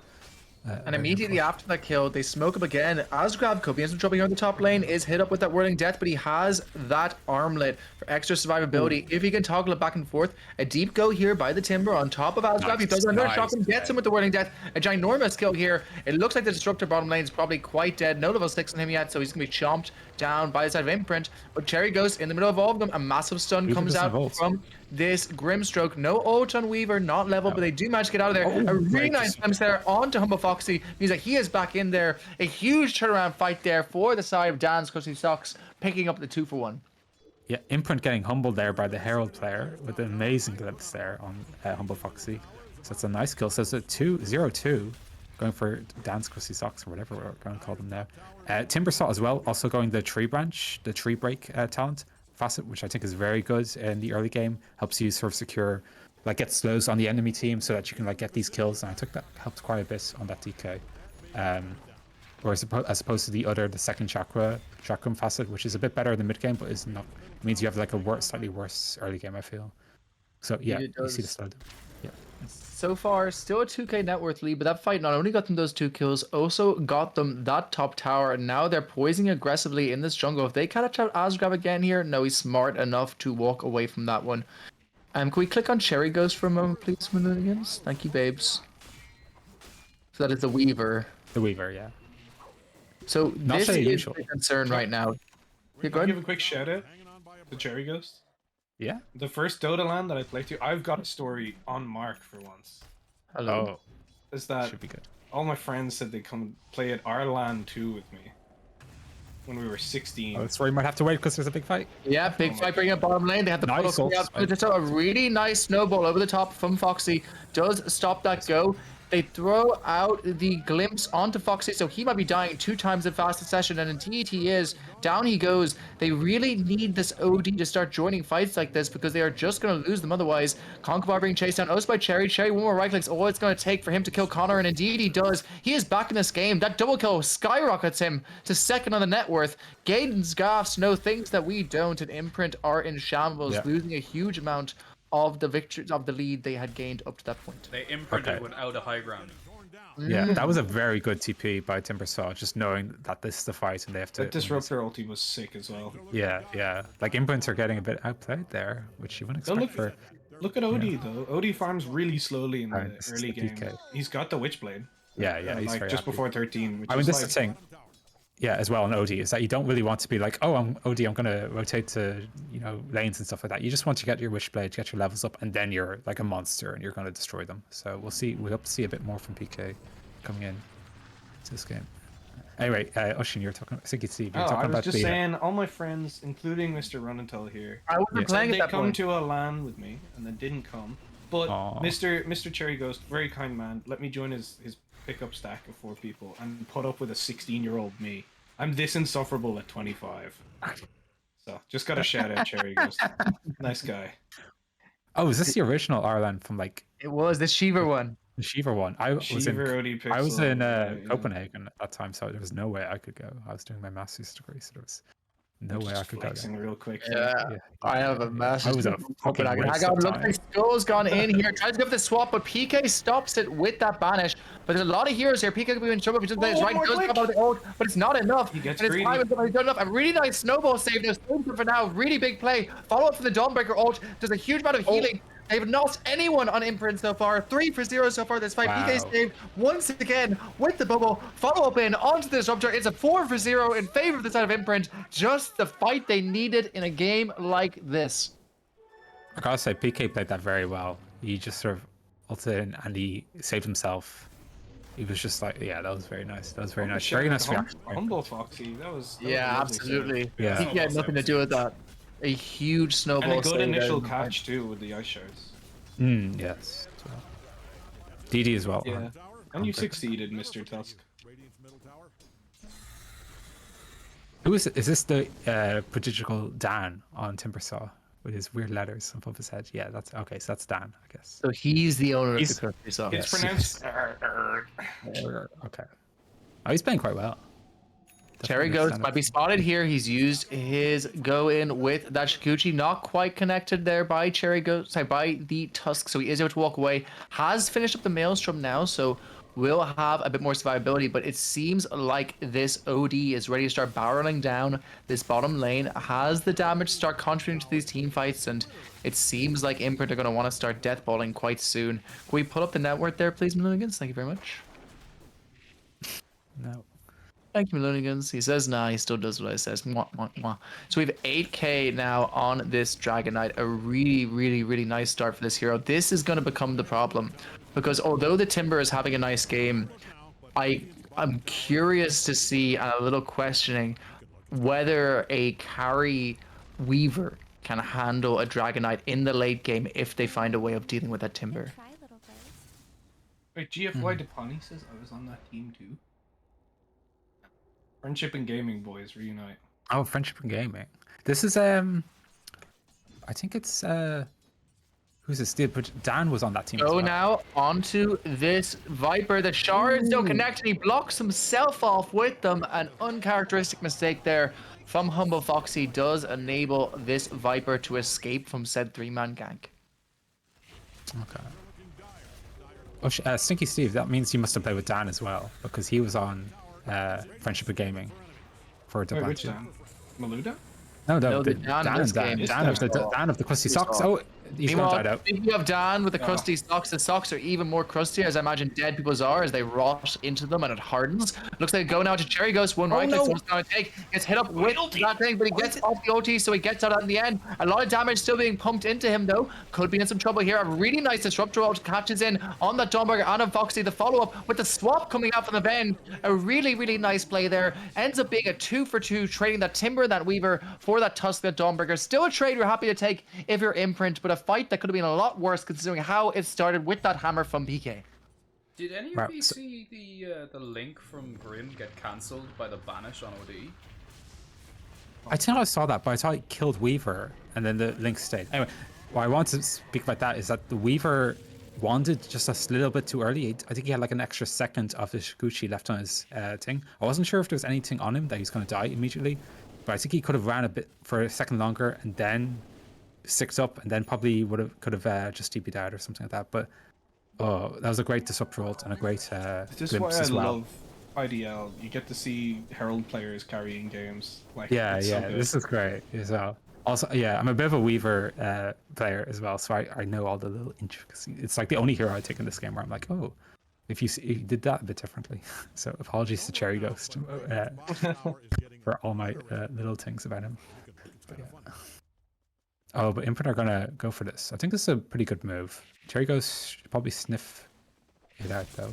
Oh no. There he goes, Is that spotted smoke? by PK. He has up that banish. Nice. No vision right now, but Enigma spotted him, and the dust does connect Mr. on him. Mr. Doesn't quite Althouse. connect though, so he can still Oh, get no. out. No, the dust doesn't connect. Wow. So a nice little Jukes. escape there, and PK can't get the follow-up with the banish. So a really nice escape there from that Weaver. They do glimpse him back, which means they don't get to go on PK back because he's far enough away that he can escape from that. Viper's He's there. They don't know he's there. Onto the swarm, and going now from Cherry Ghost onto this OD. 4 heroes and hot pursuit. Glimpse ready on the disruptor in 1 second, but the blink out from PK means that he is out for now. And with no vision on him, they're unable to make this into a fight. But it's an early TP. He could be spotted here. 1 more second that disrow would have had him. But PK is able to make it out of there. But not getting out of there is Conkabar being caught up on this little tiny paintbrush boy. Down he goes to that Viper. Wow, that was crazy. There was like so many different things happened there. There was like a dust that missed Weaver just barely. I thought he was dead for sure. And I thought he would have to ult and go back in order to not get caught, but he managed to get by. And then they went to Viper was coming around in the back lines and missed OD completely. And Weaver was pinging and saying like, no, he's right there, he's right there.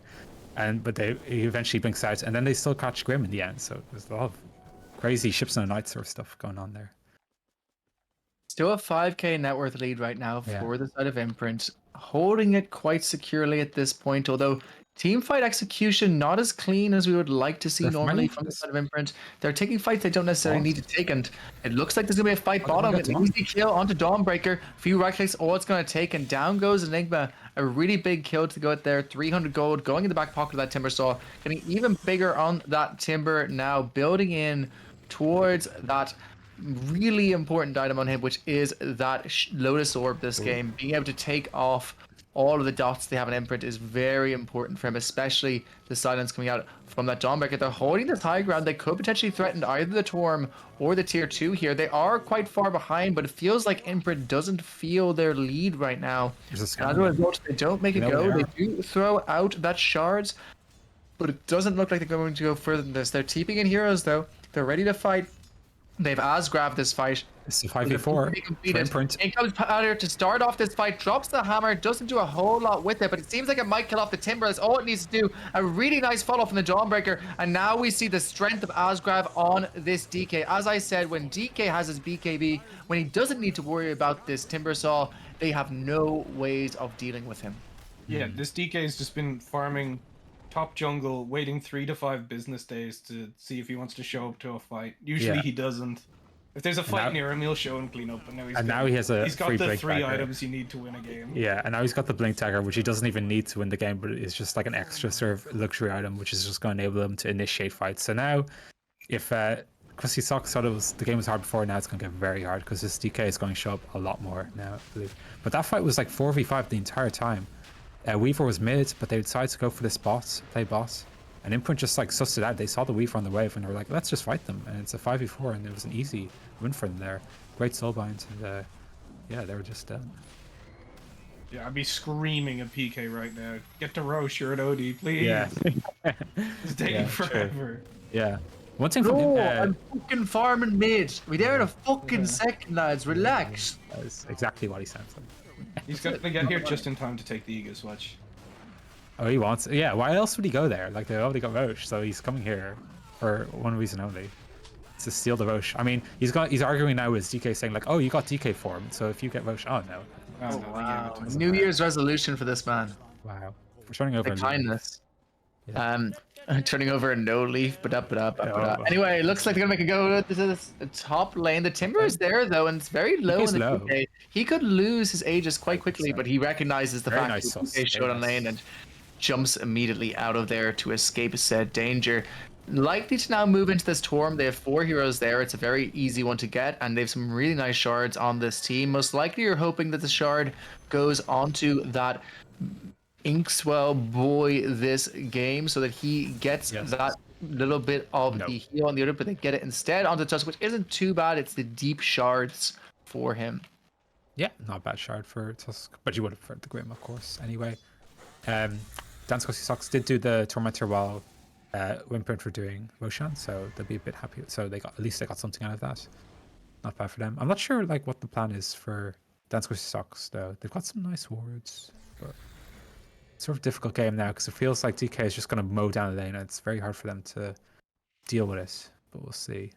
Yeah, they It's do Weaver's get the item. shard, and it's a very nice shard indeed to get as far as that double stun from the Venge. But Cherry Ghost has used his Shikuchi aggressively. They have vision on, but there's also they missed Potter, the grief. Can they pop the Inkswell in time? Yes, they can. A really nice shards as well from that Tusk means the Weaver cannot get out of that one.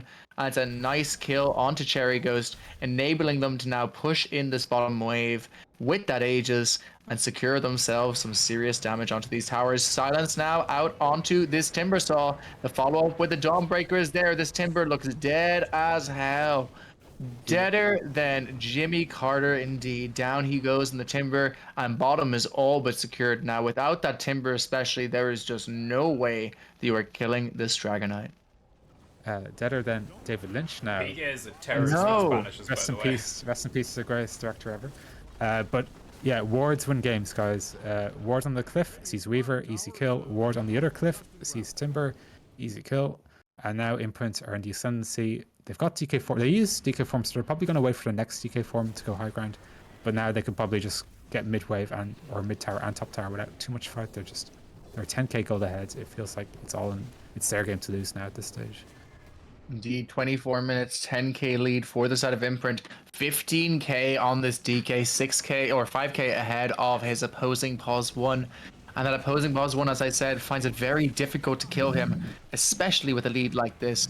This mid tower starting to be barreled down. Gotta be said, Dan's Crusty Socks put in some really, really good team fights in that early mid game, but it feels like the farm advantage that Asgrab is gaining all that time has come to fruition.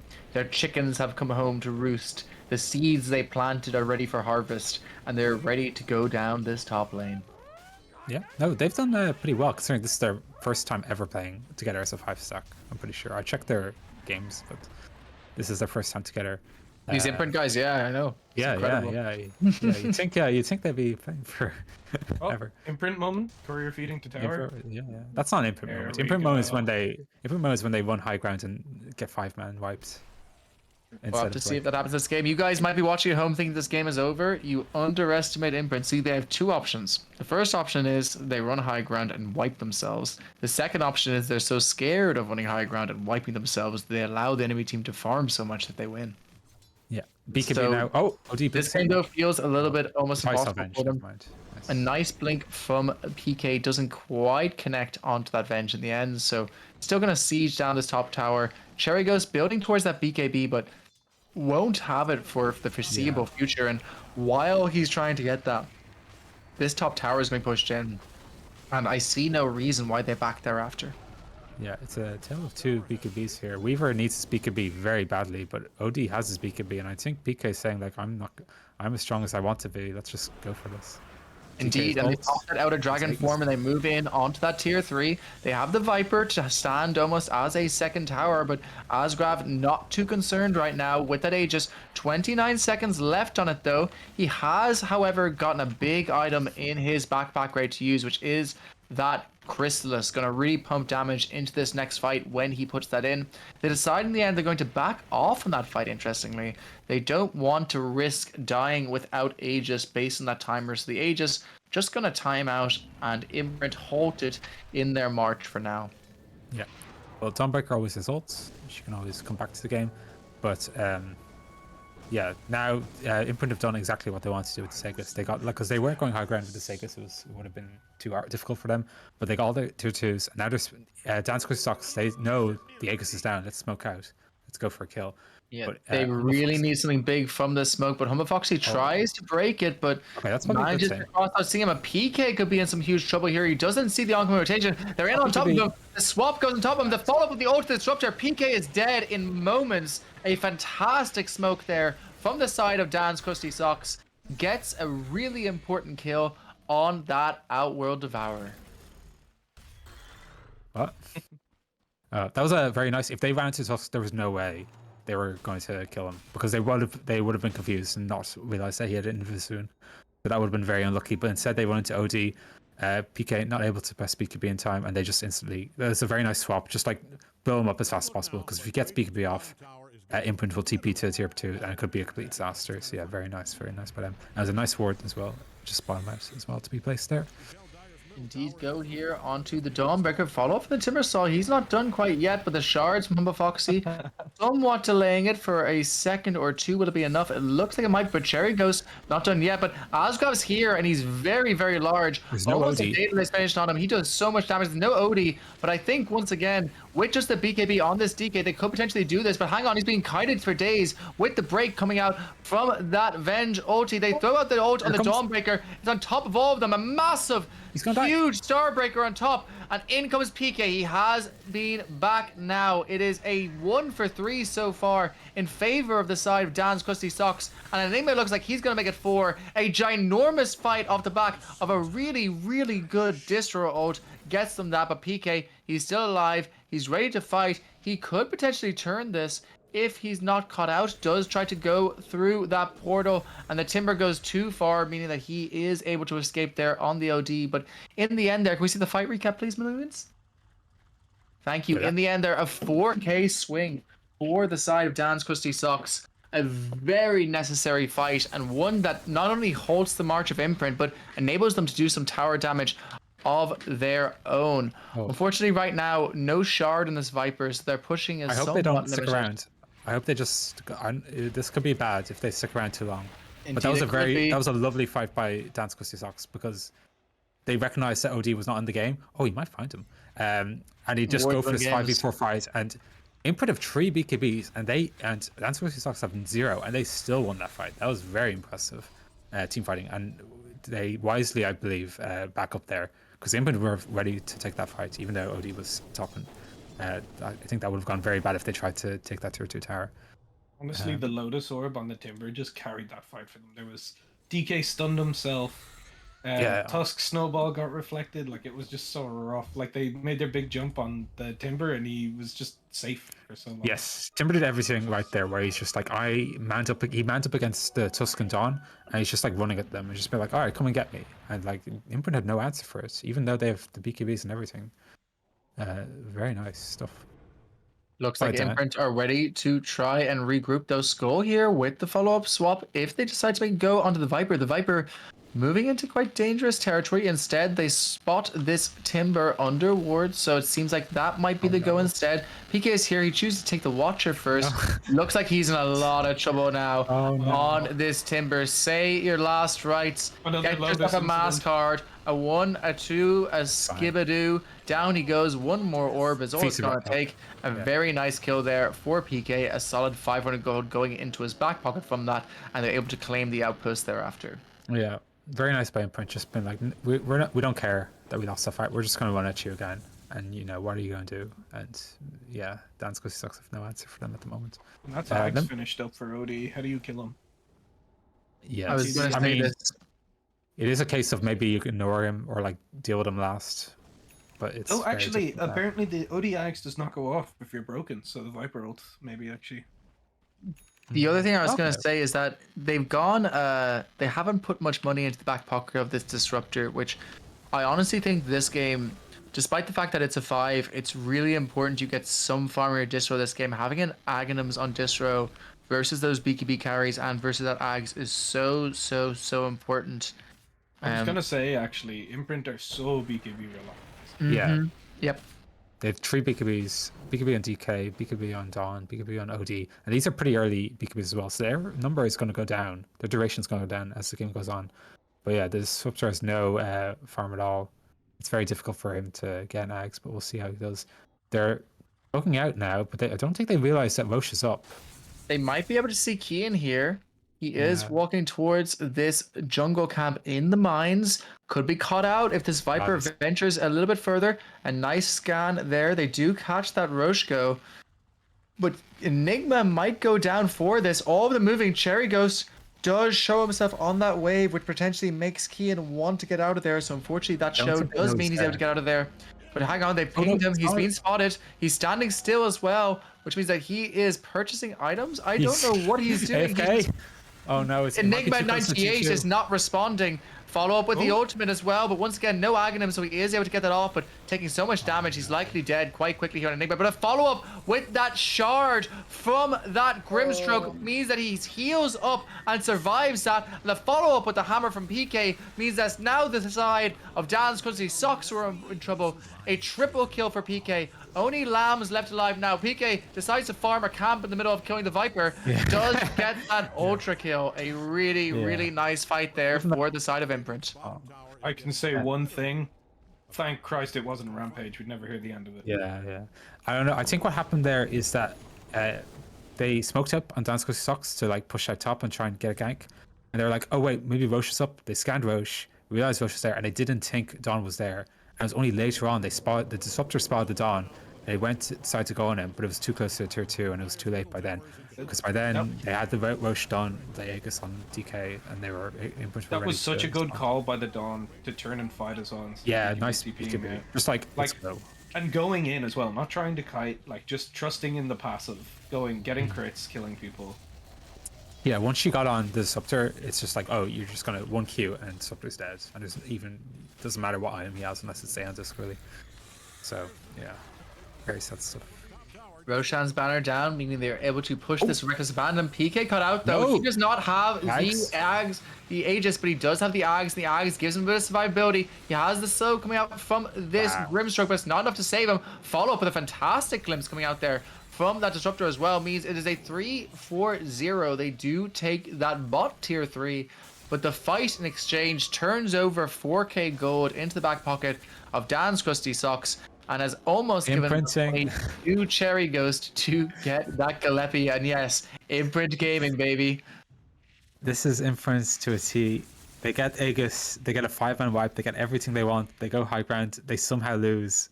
It's just imprint 30. I mean, it's also this patch. It's also been the last patch for like the last year and a half, you know. It's a 5v5, go high ground, you just lose. It's just like a story of, you know, my pubs. So what can you do? Now, Enigma's hanging around here, looking like he wants to. He's got an Invis rune. He could do something. 20 seconds. The Aegis. He's got a harpoon as well. Like he can just harpoon Disruptor and destroy him in one hit. So. TD Yeah. code, The but Prime is great. He needs to Yeah. get creep ones. Does he have? Is he? How close is he to level 20 on Dawn? No, 18. very. Okay. No. And he doesn't have a. Oh, he does a shard. All right, he's shard. So he's got like.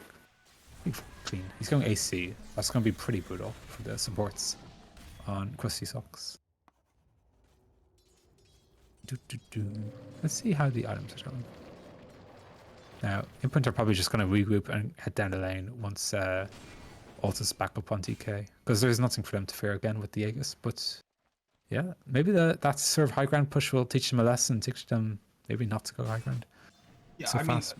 the ones they didn't have. I don't think they had DK form up that push. You can literally wait for DK to. They could also Elder DK Dragon form and just like stand behind them. and like base a swap, and it's just like, okay, you swapped in DK, and maybe you kill him, and then he doesn't have ult coming back up, but it's still not enough. Like it's still too much for them to deal with, because OD will be. High quickly out now on top of all of them. A huge amount of damage coming out from PK. Does manage to drop off a couple hours. That hammer. Follow up with that snake heal coming out from the Dawnbreaker, but he's hit up with that ult from the Viper, which means he's in a lot of trouble here on Enigma. They do lose the Viper first, but it looks like they're going to do the Dawnbreaker in return. But down goes both this Venge and this Disruptor, and Sherry goes following him into the dark. It is a 4-for-1 in favor of Imprint off the back of a really nice initiation there from the combination of that OD and that Dawnbreaker. Might not be done yet. Skull's illusion is being chased down, hit up with that bubble. Might have to die here as well for his sins, and indeed he does. Without the Timbersaw in that fight, as we've said many times before, they just don't have the damage. Yeah, and DD on DK coming to hit some fucking buildings now. Yeah, that was a very nice soulbind by Grimstroke, and it was like very nice silence about them, but then also a very nice Lotus on the Timber, I think, that just that was on the tough snowball that enabled him to survive for a few seconds longer, and that got them the kill on the Dawnbreaker. Also, Humble Foxy managed to last hit the Weaver kill with Dust, which is just incredible. What? Impressive. Okay, Yeah. that's pretty crazy. The shards to catch him and then the dust killed him. Nice. Aegis times out now on this DK. They do manage to take another barracks, and they're backing out. As I said, they are fearful of making the same mistake they made the top imprints just we a know few enough. minutes later. This is what I said though, sometimes it's overcorrection. This was the story of the Dundalk LAN, where there are many times where they could have won games potentially, but the fear of going high ground because of the imprint meme was perhaps higher than even that. Well, they've imprinted once, I guess. Sort of, like a little imprint earlier this game. So maybe, yes, maybe the fear is back. And then we'll see. We'll see how this goes. But they're going to head bots. They have DK form.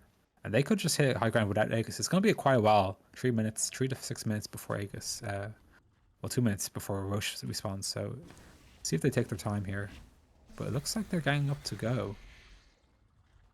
It looks like it. They have PK's blink ready. That Timbersaw does chain in aggressively onto that bot camp. He's going to have to walk through that little path to get back out of there. If he does, he might be spotted. Skull as well, positioning very aggressively. Drops off that swap. A really nice force staff from PK. Follow up with that snowball as well. Means there is no disruptor ult to speak of. They're going in onto this Vengeful Spear in the bottom, and down he goes immediately. And even faster dead is this Distro, who doesn't manage to land the ult on anyone this fight, unfortunately. Soulbind is up. It's captured both Cherry Ghost and this Viper. They come in with the swipes coming out from this Dawnbreaker follow-up of the bubble from PK means there's a lot of trouble right now for Lamb on this Viper. Down he goes. Meanwhile, Timber taking a lot of damage coming out from this Daedalus on the Dragon Knight in the bottom lane. These towers are going down very quickly. The Rack's going down even faster thereafter. Foxy, though, overcalculates, dies on this Tusk, but that is a trade they're happy to take. So far, 3 for 1, and they have taken out that top Rack. They smoke in front of heroes, maybe a misclick. Looks like Connor is now going down on this big Grimstroke, but meanwhile, a lot of damage coming out onto this Timber. Timber decides to chain aggressively and could be in some trouble here if he plays this wrong. PK has been forced, though. He has no Ags up right now. He has managed to get out of this one, though, with a nice Force Staff, and he's walking away on the OD, but a follow-up from Dan. Triple kill now for this Timber Saw, and Asgrav looking like he is going to add to that funeral pyre. Where's John going? Give him the rampage. A really nice kill to get there on that Weaver. It's a 4 for 1 at the end of that fight. They didn't even finish the melee. That's wrong. That was like a minute long fight, 2 minute long fight. That was kind of crazy. Lessons from that is BKB is a good item. Disruptor got a great 2-man ult on DK and Dawnbreaker, and they just BKB'd. OD got gone on by Venge, he just BKB'd, and then they just destroyed them. But Timbersaw, the eponymous Dan on the Timbersaw, saving this game, getting a triple kill, and then getting the last, getting stolen from the ultra kill. But what can you do? This is what I said earlier in this game. It'd be really nice to see a little bit more farm priority put on this distro. If he has the Aghanims to this fight, I genuinely think they may be able to win it with how big Dan is now. He's on Esperance. He's not. Hang on, go now on to Enigma. Nice bit of Grimstroke action here. Catch them out with that soul bind. It means that Weaver can escape. Buyback by OD. They just walk away. Buyback, bubble now, put onto Dan. Dan could be some trouble. Do they have a Force Staff to get him out? They don't need one because he has a nice chain. So in the end there, they use the buyback on PK and gain nothing for doing so. Yeah. And the DK wisely is like, oh yeah, you can just buy back. I know this is lost. I don't care. I'm not going to waste my buyback on this. But yeah, they get a free buyback. So I think Dan would be pretty happy with this. Very nice stuff indeed. But this Disruptor, he's not going. He's going just pure utility items, which is fair enough. You know, he doesn't believe that. Like even 15 minutes ago, you know, it would have been hard to believe that this game would go on so long that Disruptor would even have a chance to get Ags. So it's fair enough. You know, I think. Yeah, it's one of those things though where sometimes you play to win and sometimes you play not to lose. Do you know what I mean? Yeah. And I feel like if you go the Ags this game, it's the only way you win these team fights unless Imprint make a colossal mistake like the previous fight. Yeah. I mean, it's played to win. It's played to like win the next 5 minutes because maybe the session. I haven't been watching the Disruptor play, but maybe the Satchel Ends saved them a couple times and we just didn't see. But yeah, it's hard to say. But obviously, you would have. Connor might be in some trouble here. Actually, no, indeed, it is the Weaver who's in trouble. No BKB, so gets chopped down almost immediately and enables them to go Roche with reckless abandon. The classic voice line while you're getting absolutely destroyed and ganked. Oh, that's pretty rough. But yeah, this the silence from Grim very good against the Weaver. Nothing he can really do about it other than BKB. You know, you don't want to buy a Manta or something like that. So yeah, there's kind of rough there because you get silenced by Grim and you feel like, oh, I don't really want to BKB this anyway, even if like it's a regular team fight. So yeah, just get but Malou, there. There's no choice. Malou, can you pick on can you click on Grim, please? Come on. Oh, he was clicked on Grim. Oh, he was. Yeah. Oh, Yeah. I didn't have it up. He's not bold on your screen. He's bold on my screen. That's Okay. really funny. Alright. Wanted to show the people. Bulk. Cool. Okay, surely this time. I can do it. There you go. Surely this is the ending. Oh, nice. Smoke It's coming the- up from the side of Imprint. They're marching Oh, down nice. the bottom lane. The Venge potentially is in some trouble here with how she's positioning, but they seem to have sniffed this one out right now. They know that Imprint like to go for these smokes immediately after the Roche. They are standing as far back into their base as possible. Right now, they need to be really careful on this distro. If this distro gets jumped, he is so instrumental to their team fight. The only way they really win this, it feels like, is if the distro can get a late ulti after the fight onto that wave. And now that smoke is revealed on the back of that breathe fire using that mid lane. If they step out here, one mistake could be all it takes for this game to be over. They claim back the outpost on the side of Imprint. Nothing gained out of that smoke this time. Yeah. Can you check this Viper items? I'm sort of wondering what he's doing. That's just the only thing I'm thinking about. Is alright, he's got pretty good items. BKB, Pike, Manta. He's had a kind of rough game. It feels like it's mainly been the Timber and Weaver been going in, and Viper is just sort of there. I know we just lost to the Viper, but we lost to the greatest Viper player in the world. So what can you do? But yeah, I think this. I think next game, if they lose, Dance Sucks do lose this game, I think the thing they think about is just ban this OD, ban PK's annoying heroes like OD and Necro, and maybe pick something else for mid. Because I think Viper's such a weird hero. It's like a rough hero at this stage where it's like, okay, you haven't won the lane, you're sort of sixth on networked. It's sort of difficult for you to play the game. It's not even that it's like, oh, you haven't won the lane. It's like, you haven't absolutely crushed your lane into the ground. Yeah, exactly.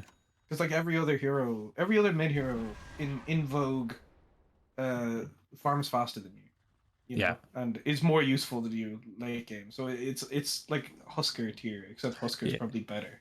Yeah, exactly. Like if I'm with this Viper, I'm like, okay, what can I do here? I'm just sort of like a right clicker, and like he's gone the right items where it's just like, okay, I'm just gonna try and go carry potential, and like if the game goes Jump in from Connor out onto this Weaver. Follow up with the ulti from PK. Takes down this Weaver. He has the Aghanim's, like the refresher orb. He drops it. It doesn't quite kill Lambs, but Lambs still like to go down off the back of this Tusk. Tusk just snarled himself in. So Tusk stops himself from being able to get that kill, unfortunately. Foxy having a great game, but perhaps being roofed by a shard that time. They managed to take out those top bracks. A lot of damage going out to Asgrav, indeed. Also a lot of damage going out onto Foxy. Does manage to drop off that Yules with the follow-up blink. He is able to get out of there. Just run racks. Stands between the side of Imprint and getting these mega creeps. More is all he needs. Connor is dead, but it looks like they're going to trade their Viper to do so. So a trade the side of Imprint are happy to take, especially since they have just claimed their mega creeps. And yeah. Now PK goes back in, throws out that banishment. Follow up potentially there from that Starbreaker coming out onto that Timbersaw. A lot of right clicks coming out here now. Even more coming in off the back of that DK with a Glimmer Cape from this Distro. Keeps him alive one last time, but it seems like this Viper must not have buyback. Nice swap out onto this Tusk, a even nicer use of the Yules plus the blink to get out of it though. And now this Timber could be in some trouble taking the right clicks out from this OD. 1 or 2 is okay, but a huge disruptor ulti, really nicely used there from that Distro, taking a lot of damage and Imprint, but the follow snowballs there. They Lotus that snowball, but it's going to be followed back towards him, meaning they're just kidnapping this Timber further into this fight, and he is dead on Timber. Weaver has ult, he has BKB, he's coming into this fight, but it seems like the side of Imprint are happy to fight him, especially with the shards there coming up from a Foxy. He kills off the Weaver. GG is called. Game 1 goes to Imprint Esports. I would also like to point out, PK still has his Plasma in his backpack. He had it in his backpack. What are you talking about? Well, you should be saying, well done, Imprint. You've won. I won. PK is the greatest OD player in the world. Like holding my tongue. Mark was doing his thing, you know. But well done, Imprint. We do love to see the Imprint esports victory. Yeah, we love them even more, despite the fact that he had Plasma in his backpack. So. Yeah, that just really annoyed me. Okay.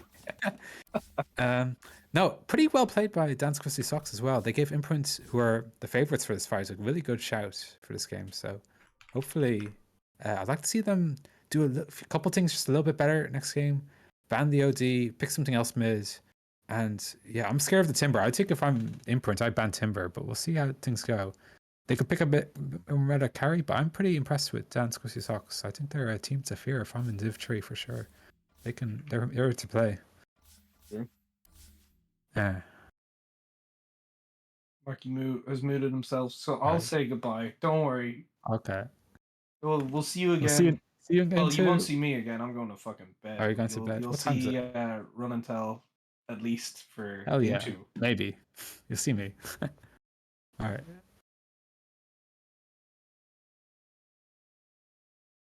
Back in a little bit, guys.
3, you get it. All right. Dire. Ladies and gentlemen, Stinky Steve has gone to bed. It's late night with Run and Tone No Leaves taking you through this game too between Imprint and Dan's Crusty Socks. Imprint, of course, on paper the favorites to win this game, and indeed they did win the first game of this series.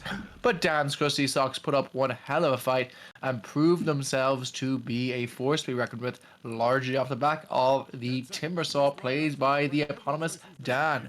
No Leaves, what do you make of the first game? 5 seconds. Yeah, it was closer than I thought. You would expect Imprint, you know, they're well-oiled machine. Obviously, they've switched their roles a bit around, but they're still the same 5-stack that we know and love. And you'd expect them to come here and just wipe the floor with some made-up 5-stack made 10 minutes before the IDL starts. But no, Dance Crusty Socks showed up. Pretty nice display with them.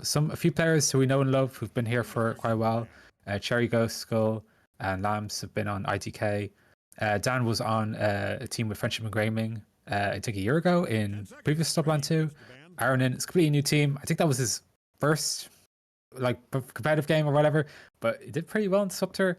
Didn't get the ags that you wanted, but what can you do? But no, they did pretty well. They gave Input quite a bit of a fight. Yeah, gotta give shout out where shout outs are due. Like Aaron in coming into this as a herald, you wouldn't have known it from that performance. Yes. A really solid disruptor performance. Now he is a platinum disruptor, fellow man of culture. Oh yeah. True. But very impressively played. We see the ban out on the Night Stalker early by Dan's Crusty Socks, which I find really interesting because it's showing, and on the Beastmaster as well, it's showing that they have done their homework. I've often said Enigma, Kian on Imprint, a largely underrated player on that stack.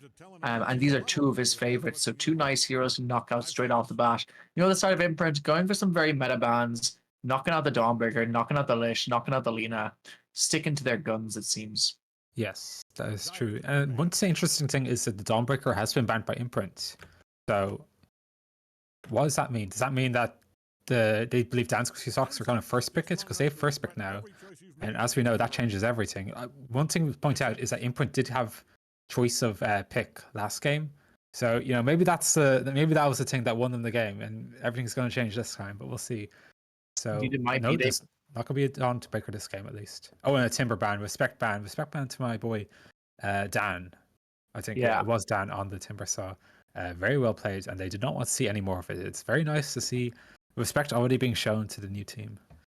It was one of the things we said last game, which was a lot of that performance last game was owed to Dan on that Timber. And I think you said it that we were unlikely to see it for the rest of the series. Yeah. A lot of offlaners banned early in this game. We lose 4 offlaners or in the first stage. So it'll be interesting to see what people take. I mean, the solid, and we saw this in our own game earlier, the solid tried and tested Tide still in the pool.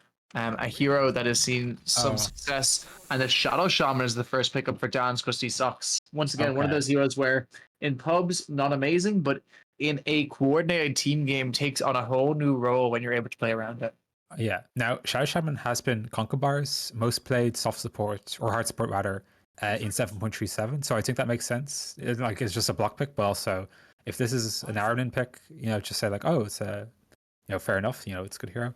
I'm on Entertainment. Oh, pick by Imprint. Tusk. Okay, yeah, the Humble Foxy Tusk. Humble Foxy changing as well. I thought Humble Foxy, by the way, was Imprint's best player at Landdock. He was the carry, and I think he was the best player. But now he's switched roles. He's the soft support. And now I think Enigma and Asgrav are like the stars of the show. But he played very well on Tusk's last game, especially against the Lotus Orb, which is quite annoying to play against as Tusk. But he played quite well. He didn't get the respect ban. Instead, it was Graham getting the respect ban. So I think it would be quite happy to get that Tusk now. Indeed, a nice one to get. I've always been a Team Asgrav when it comes to Imprint, but at that LAN, incredible performances there from the only Englishman in Longford, Humble Foxy himself. Pick up of this Tusk early, and the ban onto PK's Odie. There we go. I know, He's he not just English. sounds like he is. Okay. I mean, I'm the same sort of. People say like, I'm sound like English. Humble Foxy has a lot more English than you do, sir. Don't worry about it. Thank God. Waiting on this next ban off of Dan's Crusty Socks. If they're banning PK heroes, the Quap gets banned here, and indeed it does. Nostradamus pulls it out. PK has been playing mostly the Quap in advance of this tournament, so not a massively surprising ban there. Still a couple heroes in his repertoire ban, but the Lina self ban as well as those two is actually a sizable amount of his pool. Yes. No, I think the Lena ban is just that Lena is the broken hero. Let's just get rid of it. I don't want to deal with it, which is fair enough. Quap is probably PK's most meta hero that he plays. The OD is his like little baby. It's his try and trusted. He loves it. It's okay. It's like an average mid hero, I think. Like at this stage, no one else really picks it up. But on PK, it's a force to be reckoned with, and I think you should ban it, especially if you're like a new team. You're just getting used to things. Like you want to ban the opponents, like not their meta heroes, but like their comfort picks, so that they don't just go for an OD pick and just like destroy you. And like he did play very well last game. One of the heroes that isn't been banned, that is in his repertoire, is the Necrophos. I'm a little scared of that. Necro is another hero I think is absolute, like unlike OD, OD, it's like really bad.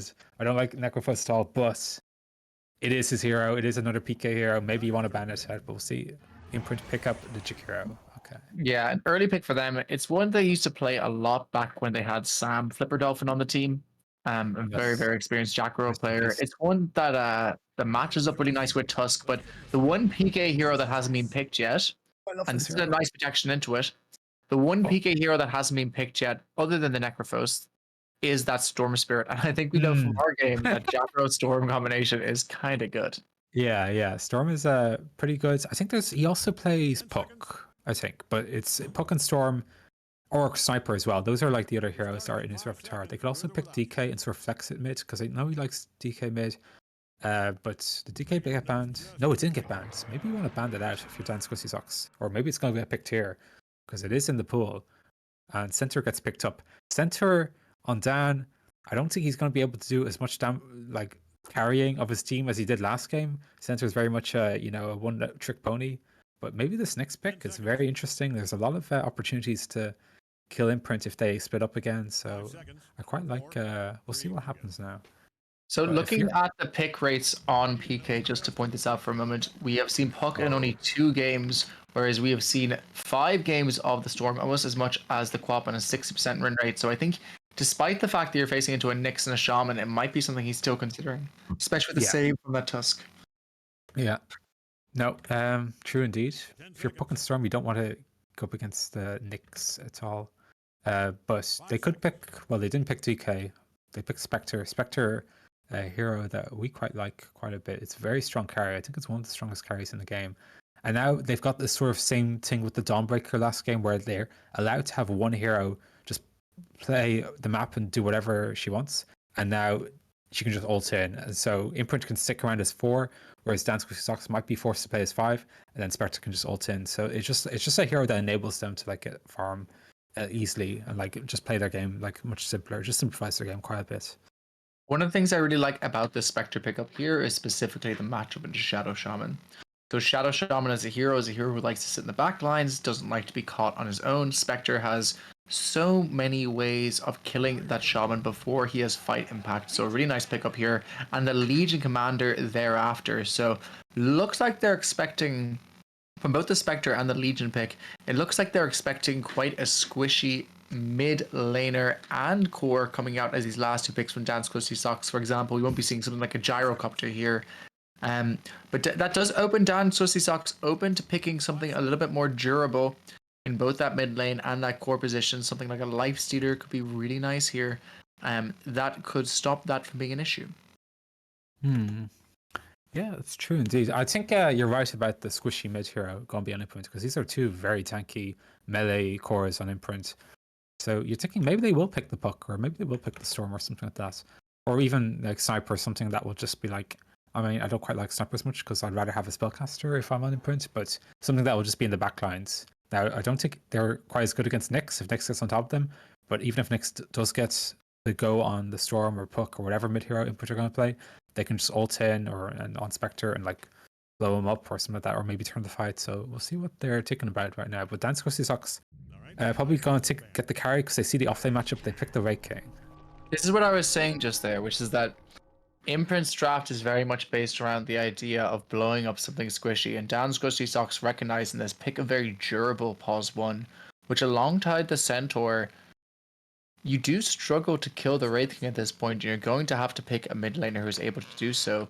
A couple quick mentions out to the chat really quick. Winter says, I love you more, my Bolivian prince. Mwah, mwah. I know, so Flipper Dolphin being mentioned in cast and dropping a little heart for the memories that once were. Puck banned out from Dan's Crusty Socks. As you mentioned, it is a PK classic. The only thing left in his repertoire that I can tell really here is that Stormer Spirit. A lot of respect bans going onto PK this game. The only respect that man has ever received in his entire life. Yeah, you should record this video and just like record this game and just print it out, because this is like, oh, the sniper ban, the self ban on imprint. I thought the sniper was going to be the other hero that PK going to pick, so who knows what they're going to pick on PK.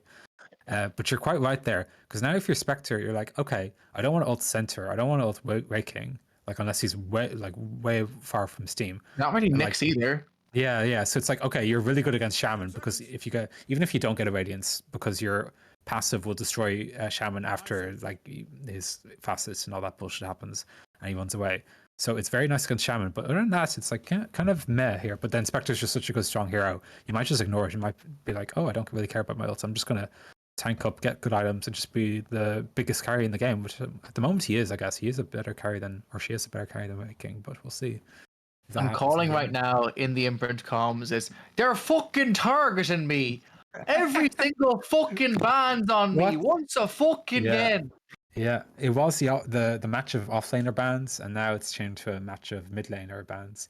And they did ban the Viper also in imprint, so a lot of respect bans, which I think is fair enough, because I was looking through Dance Crusty Talk's Dota buffs, and I was not able to make heads or tails of what positions they were going to play, or like what roles they're going to play. So it just makes sense, I think, to just ban out whatever they were playing previously as well.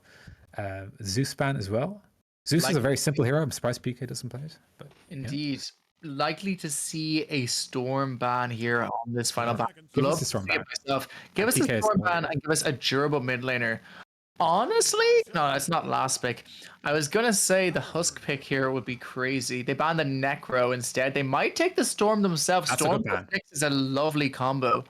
So if they take the Storm themselves here, I really like that ban. Yeah, I actually like they are. I like the Necro ban more than Storm ban, even though Storm's obviously a better hero. Necro is just a comfort hero for PK. He hasn't played as much, but it's just like it's always in his repertoire. It doesn't matter what patch it is. Like, this is a terrible patch for Necrophos, but it doesn't even matter just because he quite likes the Necrophos. So like, yeah, I would definitely ban the Necro here if I was them. So very nice ban here. See what they pick up. And we'll think about what's good against Spectre and Legion. Like, what gets jumped upon and just doesn't care about. Or you could have a mid hero, because at the moment they have no save on Crusty Socks, other than the central ult, which doesn't really do anything against Legion ult. So you want to pick something that doesn't get like blown up instantly. Honestly, I don't know if he plays it. The ideal pick here is the mid Magnus. The mid Magnus here does absolute work. That is crazy. Because that would be quite difficult, because you can't pick Quap banned. A lot of the mid heroes are banned. I don't know what they can really go for here. The Tiny. I was about to say Tiny. Yeah. Tiny. You could be like Invoker. I think is quite good, but I don't think they play Invoker. Oh no. Even no. Don't. This is not TikTok. We do not do. We do not do. There are so many things that jump this drow here. Not only does Drow get jumped here, how does she lane mid? If it is a mid Drow, what if it's a Nyx mid? What if it's okay? There's a Storm. Predicted. Oh no. PK play a hero that isn't Necro, OD, Quap, DK, Puck, Storm, or Sniper. Which fair enough, that is quite a few heroes. So if you do ban all this out, fair fucks to you. But okay, so they've changed the roles. Dan is now playing Drow Ranger. Lambs, who was offlane. Skull, who was a support, is now Red King. Cherry Ghost, who was carry, is now Nyx. Lambs, who was what was Lambs? He was mid. Lambs was the offlane Viper. Or he's a mid Viper. Sorry, mid Viper. Yeah, sorry. Aaronin, this guy's my boy, Aaronin. He's just like, just give me the hard support. I don't care about all this sort of role shifting. I'm just gonna play my hero, and I'm gonna play properly. What's going on here? Yeah. If this works, this is their geniuses, but we'll see. I'm not sure about this DK pick. Yeah. He's picking the vantage point on Drow Ranger as well, which is not as good as the other one, but like it doesn't really matter. I think the multi-shot one is a bit better. I think, but it's not great anyway. It doesn't really matter. I think which one you go. What I'm a little bit concerned about now, though, is as well the lanes become so much harder with this because obviously your shaman and your wraith king will be fine, but a Nyx centaur off lane into spec plus Jackro. Yeah, and another thing is, based on what our games that we played against Cavan champions, winning the laning stage is quite tough against a team that are well-oiled, and they know their stuff, and they know how to play properly.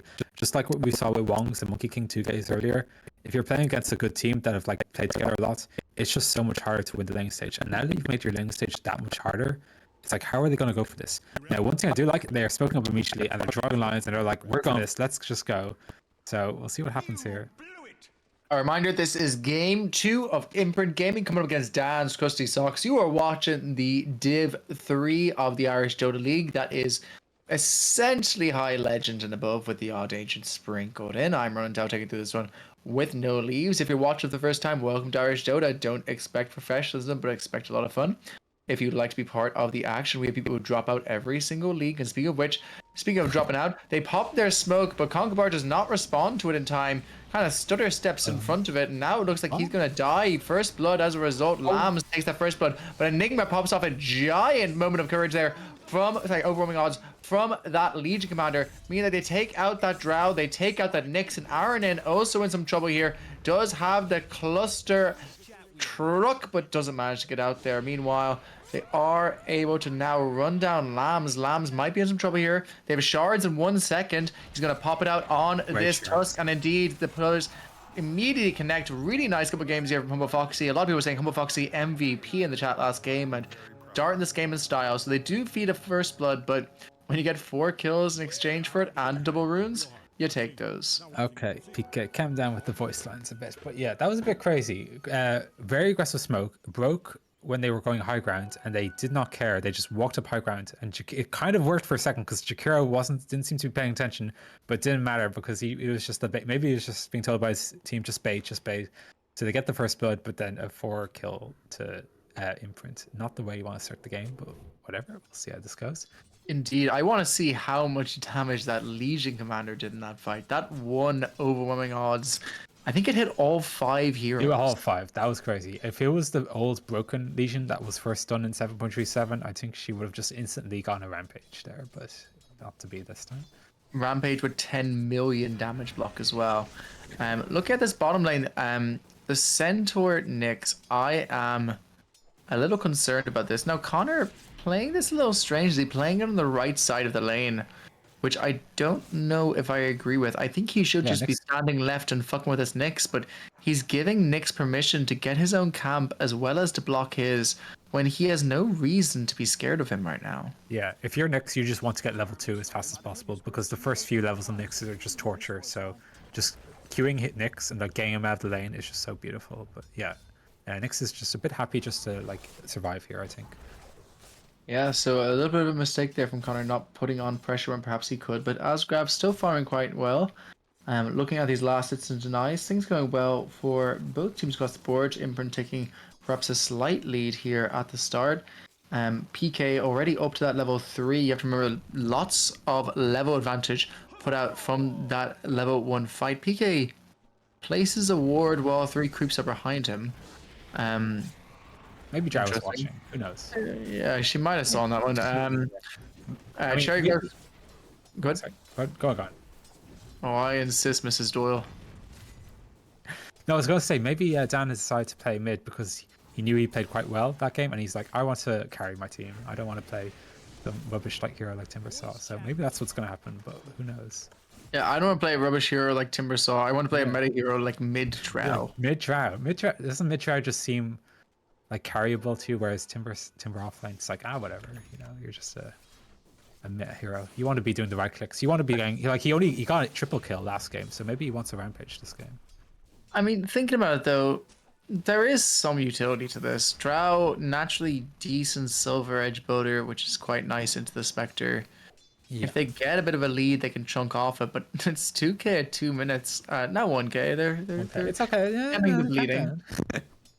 No, but I think when Storm gets stunned by Waking, no, that's gonna happen. I think when Storm gets 6, he just jumps on Drow, and if Drow misses the silence, which can happen, she might be dead. So we'll keep an eye on that. And even if she doesn't, PK just builds it. Well, hopefully, just builds the Yules, right? Yeah, it's true. I think he can go whatever he wants, I guess. But maybe we'll see how this game goes. Maybe because Dan played very well. He's very active last game. So, but maybe he's like, oh, I just want to carry or farm this game. So we'll see what's going on. Oh, Really nice shards there from Foxy. Stops that go onto him. Overwhelming odds as well from this Legion Commander, showing just how strong he is and able to push back that aggression. Meanwhile, looking at this KDA coming out from Loonigans 2-0 right now on this Storm Spirit. Yeah. But as this Jackraw progresses in levels, this bottom lane becomes harder and harder. But credit request due, Cherry Coast grabbing those creeps, pulling them away from this big scary Jackraw and the Spectre, and they are stabilizing this bottom lane a lot more than I thought they would. Yeah, I mean, if you look at the last hits and dice, it does seem like a bit like Groundhog Day, Imprint are heading all trees. So Dan's Crusty Socks might have to hunker down for a tough game, but they just try and get what they can from the lane stage and just go from there. But we'll see how this goes. The one thing is, with this Nyx, if you can get it out of the laning stage, it has the ability to kill this Storm quite easily, right? Yeah, he does. He has the ability to kill Tusk, as long as he doesn't miss W. Maybe if he's fast enough, he can kill Jack Hero pretty easily. Legion obviously can, Spectre he can't, but Storm he can for sure.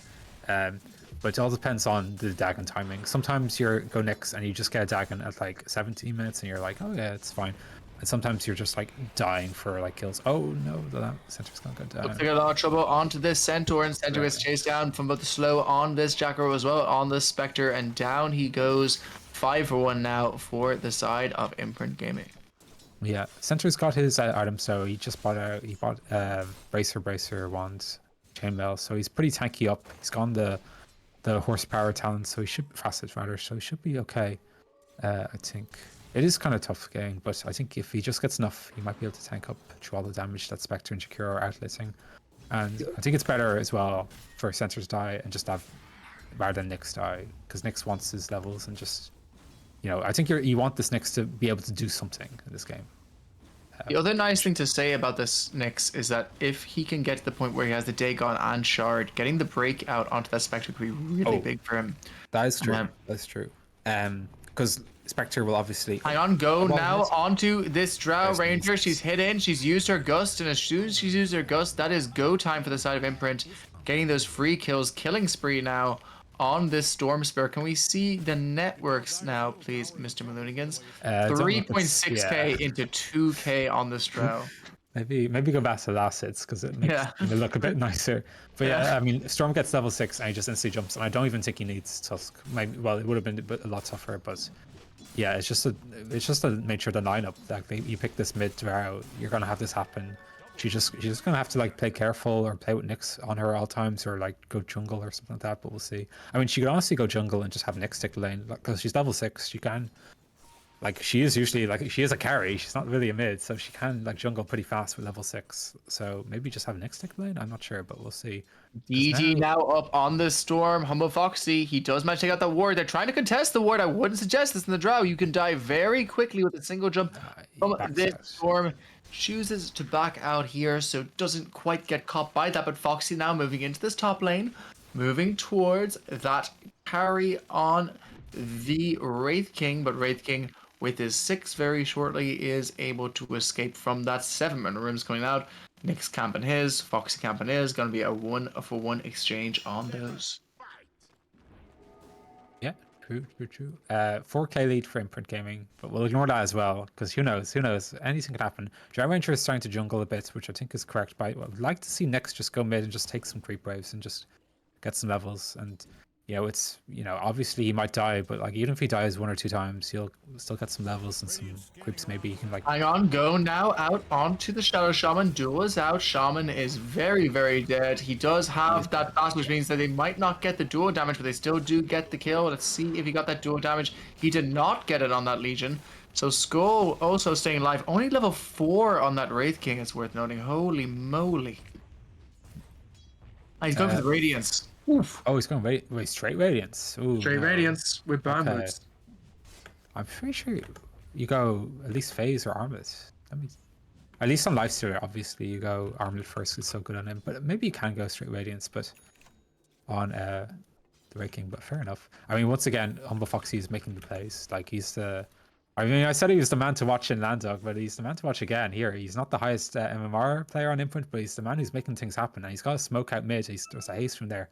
And he's telling his PK, would you come here and take up the haste rune and let's kill Drow Ranger?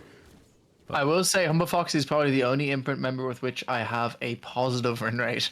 So there is that. I have an extremely high win rate with PK actually. And Asgraf, I have a very low with PK. I have quite high with Asgraf. Really? I have quite high with Will. Oh, with PK, two of us just banter too much. Hang on, go now out onto this Drow. Drow is dead again. She does have the Gust, but it doesn't mean anything. It's only a minor delay to their plans. TP from Cherry Ghost, who now has no mana and no 6, so he is now also in a huge amount of trouble. Could die here as well. Dive does manage to get that Carapace. The Carapace not enough. Are they teaming in another hero? Looks like they think better for it. So a double kill for PK, who is off to an absolutely stunning start. 5.3k net worth on him. And meanwhile, Connor almost killing off this Centaur on his own. And indeed, he's not alone no longer as the Spectre is joined in. Asgrav is here. He lets his support get the kill. He says, good job, little bro. Put the fries in the bag. Takes down that Centaur. A very nice kill to pick up. Yeah, indeed. No, I think if you're Drow, you have to buy your own wards in Sentry here and just like know that there's a ward like to the top of you.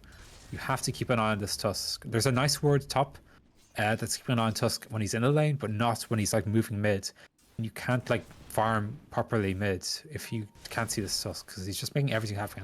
And now he's back top and he's looking to dive again. He kills the courier, puts a nice ward up top. Still no 6 on this Wraith King, so he is able to be gone in on by this Jackro, who does have the 6. He manages to get out of that one, so not getting the dual victory, but indeed losing the Wraith King thereafter.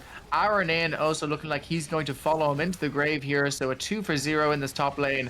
A far more dominant performance on the side of Imprint Gaming so far this game.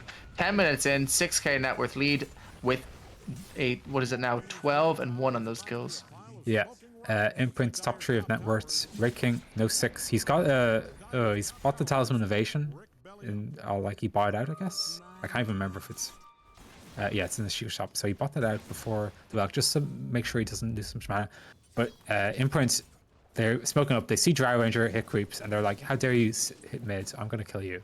It looks like she's about to die in 5 seconds. Yeah, with just that level 1 in Gush and Dust, it's gonna temporarily stop this go. Not even because, yeah, the voice lines of Pika are so unnecessary. Yeah, this is especially FE1 most annoying one in the game. Lead, bro. Like I don't know if you use the FE voice line, I think there's something wrong with you, but whatever. I think we identified that within that man a long time before that, but a very nice guy. And he is, to be fair, and as much as it hurts me to say, having a very nice game on the Storm Spirit. 6.4k, almost 6.5 already, and they are battling down this mid lane. It feels like they're feeling themselves now. They could start pushing this advantage even more. They've Blade Mail finished up on that Legion Commander, going into that Blink, and indeed the Storm Spirit going for that Kaya early this game with that Witchblade finished up already. Okay. I just took a look at Nyx's items, and he is going for staff, not Dagon. So he's going like pure survive mode, and not I'm going to kill anyone mode. So which is fair enough, I guess. But I just like this is a very rough way to play Nyx. It just shows how like tough this game is for them because they're boxed into their map here. They're only farming like about 40% of the map here. Wraith King is way deep, and Shaman and Nyx are right behind him. Like they're afraid that they're going to hit this tier 2 at 12 minutes right now. I'm not sure if there's anything. I think this is an offshoot of something you said last game, which is that this is a patch that rewards teams that play together and can play together. And when you put something as greedy as a Drow on the mid, you lose that ability. Yeah, Dan's smoking out now. Why? They don't have 6 on Nyx. He's just a few creeps short. Just kill a few creeps down and give Nyx your 6. Shaman does have 6, so they know. They scan up. They know Storm's there. They walk up. Here. They do drop off that big jump, but it's not a wait for this Legion Q. It's going to do a lot of damage. Are you ready? Go bang! Look at that. A huge amount of damage coming out from that moment of courage. The follow-up from a really nice ult and a really nice macro power coming out from Connor means that this fight is all but over. Humble Foxy dances in the snakes, does his best belly dance for the occasion, and now the only man alive is Skull, but PK doesn't save enough mana to get the stun, but thankfully Connor did, which means they are able to take out this Wraith King. He drops the God Game Rejected line. Your Jackaro saved you from the hubris of not saving mana for stuns, sir.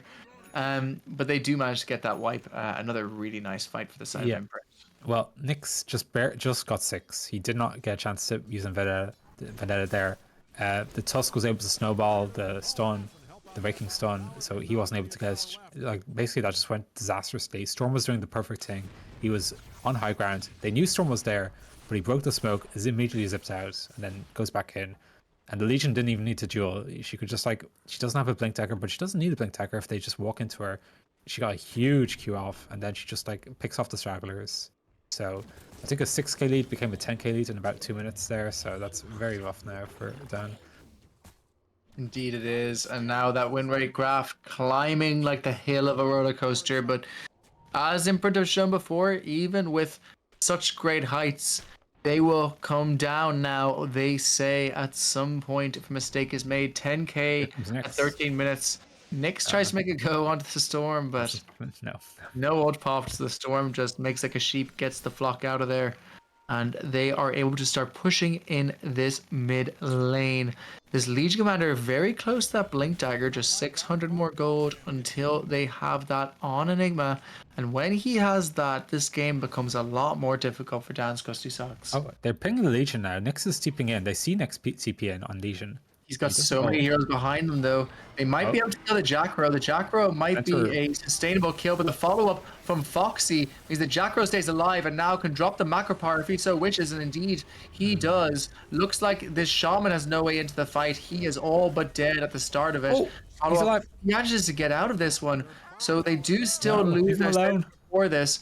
PK, though, he has the zip. He could try to snipe him out of this, especially considering Cherry Ghost is trying to go back in. A nice double stun from him. Whether or not it'll be enough, yet to be seen. Doesn't seem like a PK jumps back in. Enigma gets that kill, dominating now on that Legion Commander. A quiet game in game 1 from Enigma, but a very loud game, this game, from this Legion. Arguably the highest damage core so far this game. Yeah, well, they didn't even have to start the fight there because Center started it for them. He ulted in and he ran into 3 heroes and realized, oh god, there's 3 heroes here. And his team tried to back him up, but it was just very tough there. Shaman Hexton kept Legion control, but then Spectre jumped him, orchestrated him, and he was done there. But he just managed to survive there. But again, it's just very rough because this Dry Ranger has no items at the moment. She needs, she's going a 4 staff. She's not even going to be able to get a Dragonlance for another 3 minutes. It feels like it's very tough. Wake King is still 2k or around 1500, 1600k away from the Radiance, so they're miles away. Nyx is going 4 staff. Doesn't need items. Obviously, he's fine. And Center really is the only one who has a bit of gold or a bit of ability to do stuff. He's a blade mail. He's almost got a Blink Dagger, but here they're going on top. Seems like my Cherry Ghost has that Vendetta popped, but it's running out quite quickly.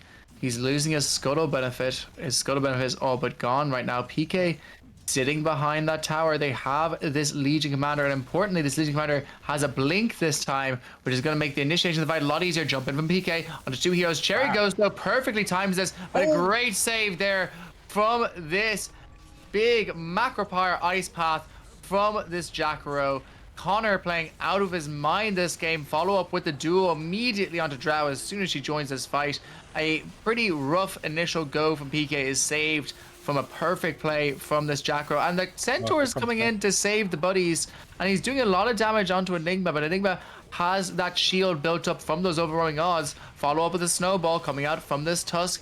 Ice path on top of that as well. PK still living, not waving but drowning, jumping back out and jumping back in, and Lambs goes down. It's a triple kill for PK, 25-2, 16k net worth lead at 17 minutes, almost 1k GPM above the side of Dan's Crusty Socks. Oh no, no, please. Don't call it now. I was just about to say, Cherry Ghost almost played that perfectly top. He used, even though he used Scuttle, he was waiting for a go from Storm Spirits. He went on him. It doesn't matter. They call GG. Imprint win. Oh, so sad. Oh. Yeah. What was a very, very impressive performance from game 1 in by the side of Dan's Crusty Socks very quickly becomes a rather snowbally game 2 with Imprint pulling off the game that perhaps we expected from them in that first game. The switch up positions didn't quite work out for them, and I'm going to say a little bit of a drafting issue there. Yeah, a little bit of a mid, like it's a rough mid here. I don't know how Drow was able to do anything there. It's just so tough from, like you saw the Nyx. He went mid, or he was sitting behind the carry hero there top, and he was just waiting with his Vendetta, waiting for Storm to go on him. Storm went on him, did a perfect Vendetta, stun, mana burn, and it didn't even matter because Imprint were just so far ahead. They were just waiting for them, and they just clean up there. And I think from there they're just broken at that point. It's very nothing they can do. They're still too far from the Drow is too far from a Force Staff. Awakening is too far from the Radiance. There's really nothing he can do. So yeah, fair enough to call GG there. I mean, maybe if they wait another 5 minutes and let Imprint go high ground, Imprint would Imprint and win them the game, but very sad they couldn't do it there. It doesn't feel like it's going to make it. Folks, that is all she wrote for tonight. Thank you if you tuned into our game against Cavan Champions. We really enjoyed playing it. Our boys had a fantastic time. Shout out to the rest of the gang.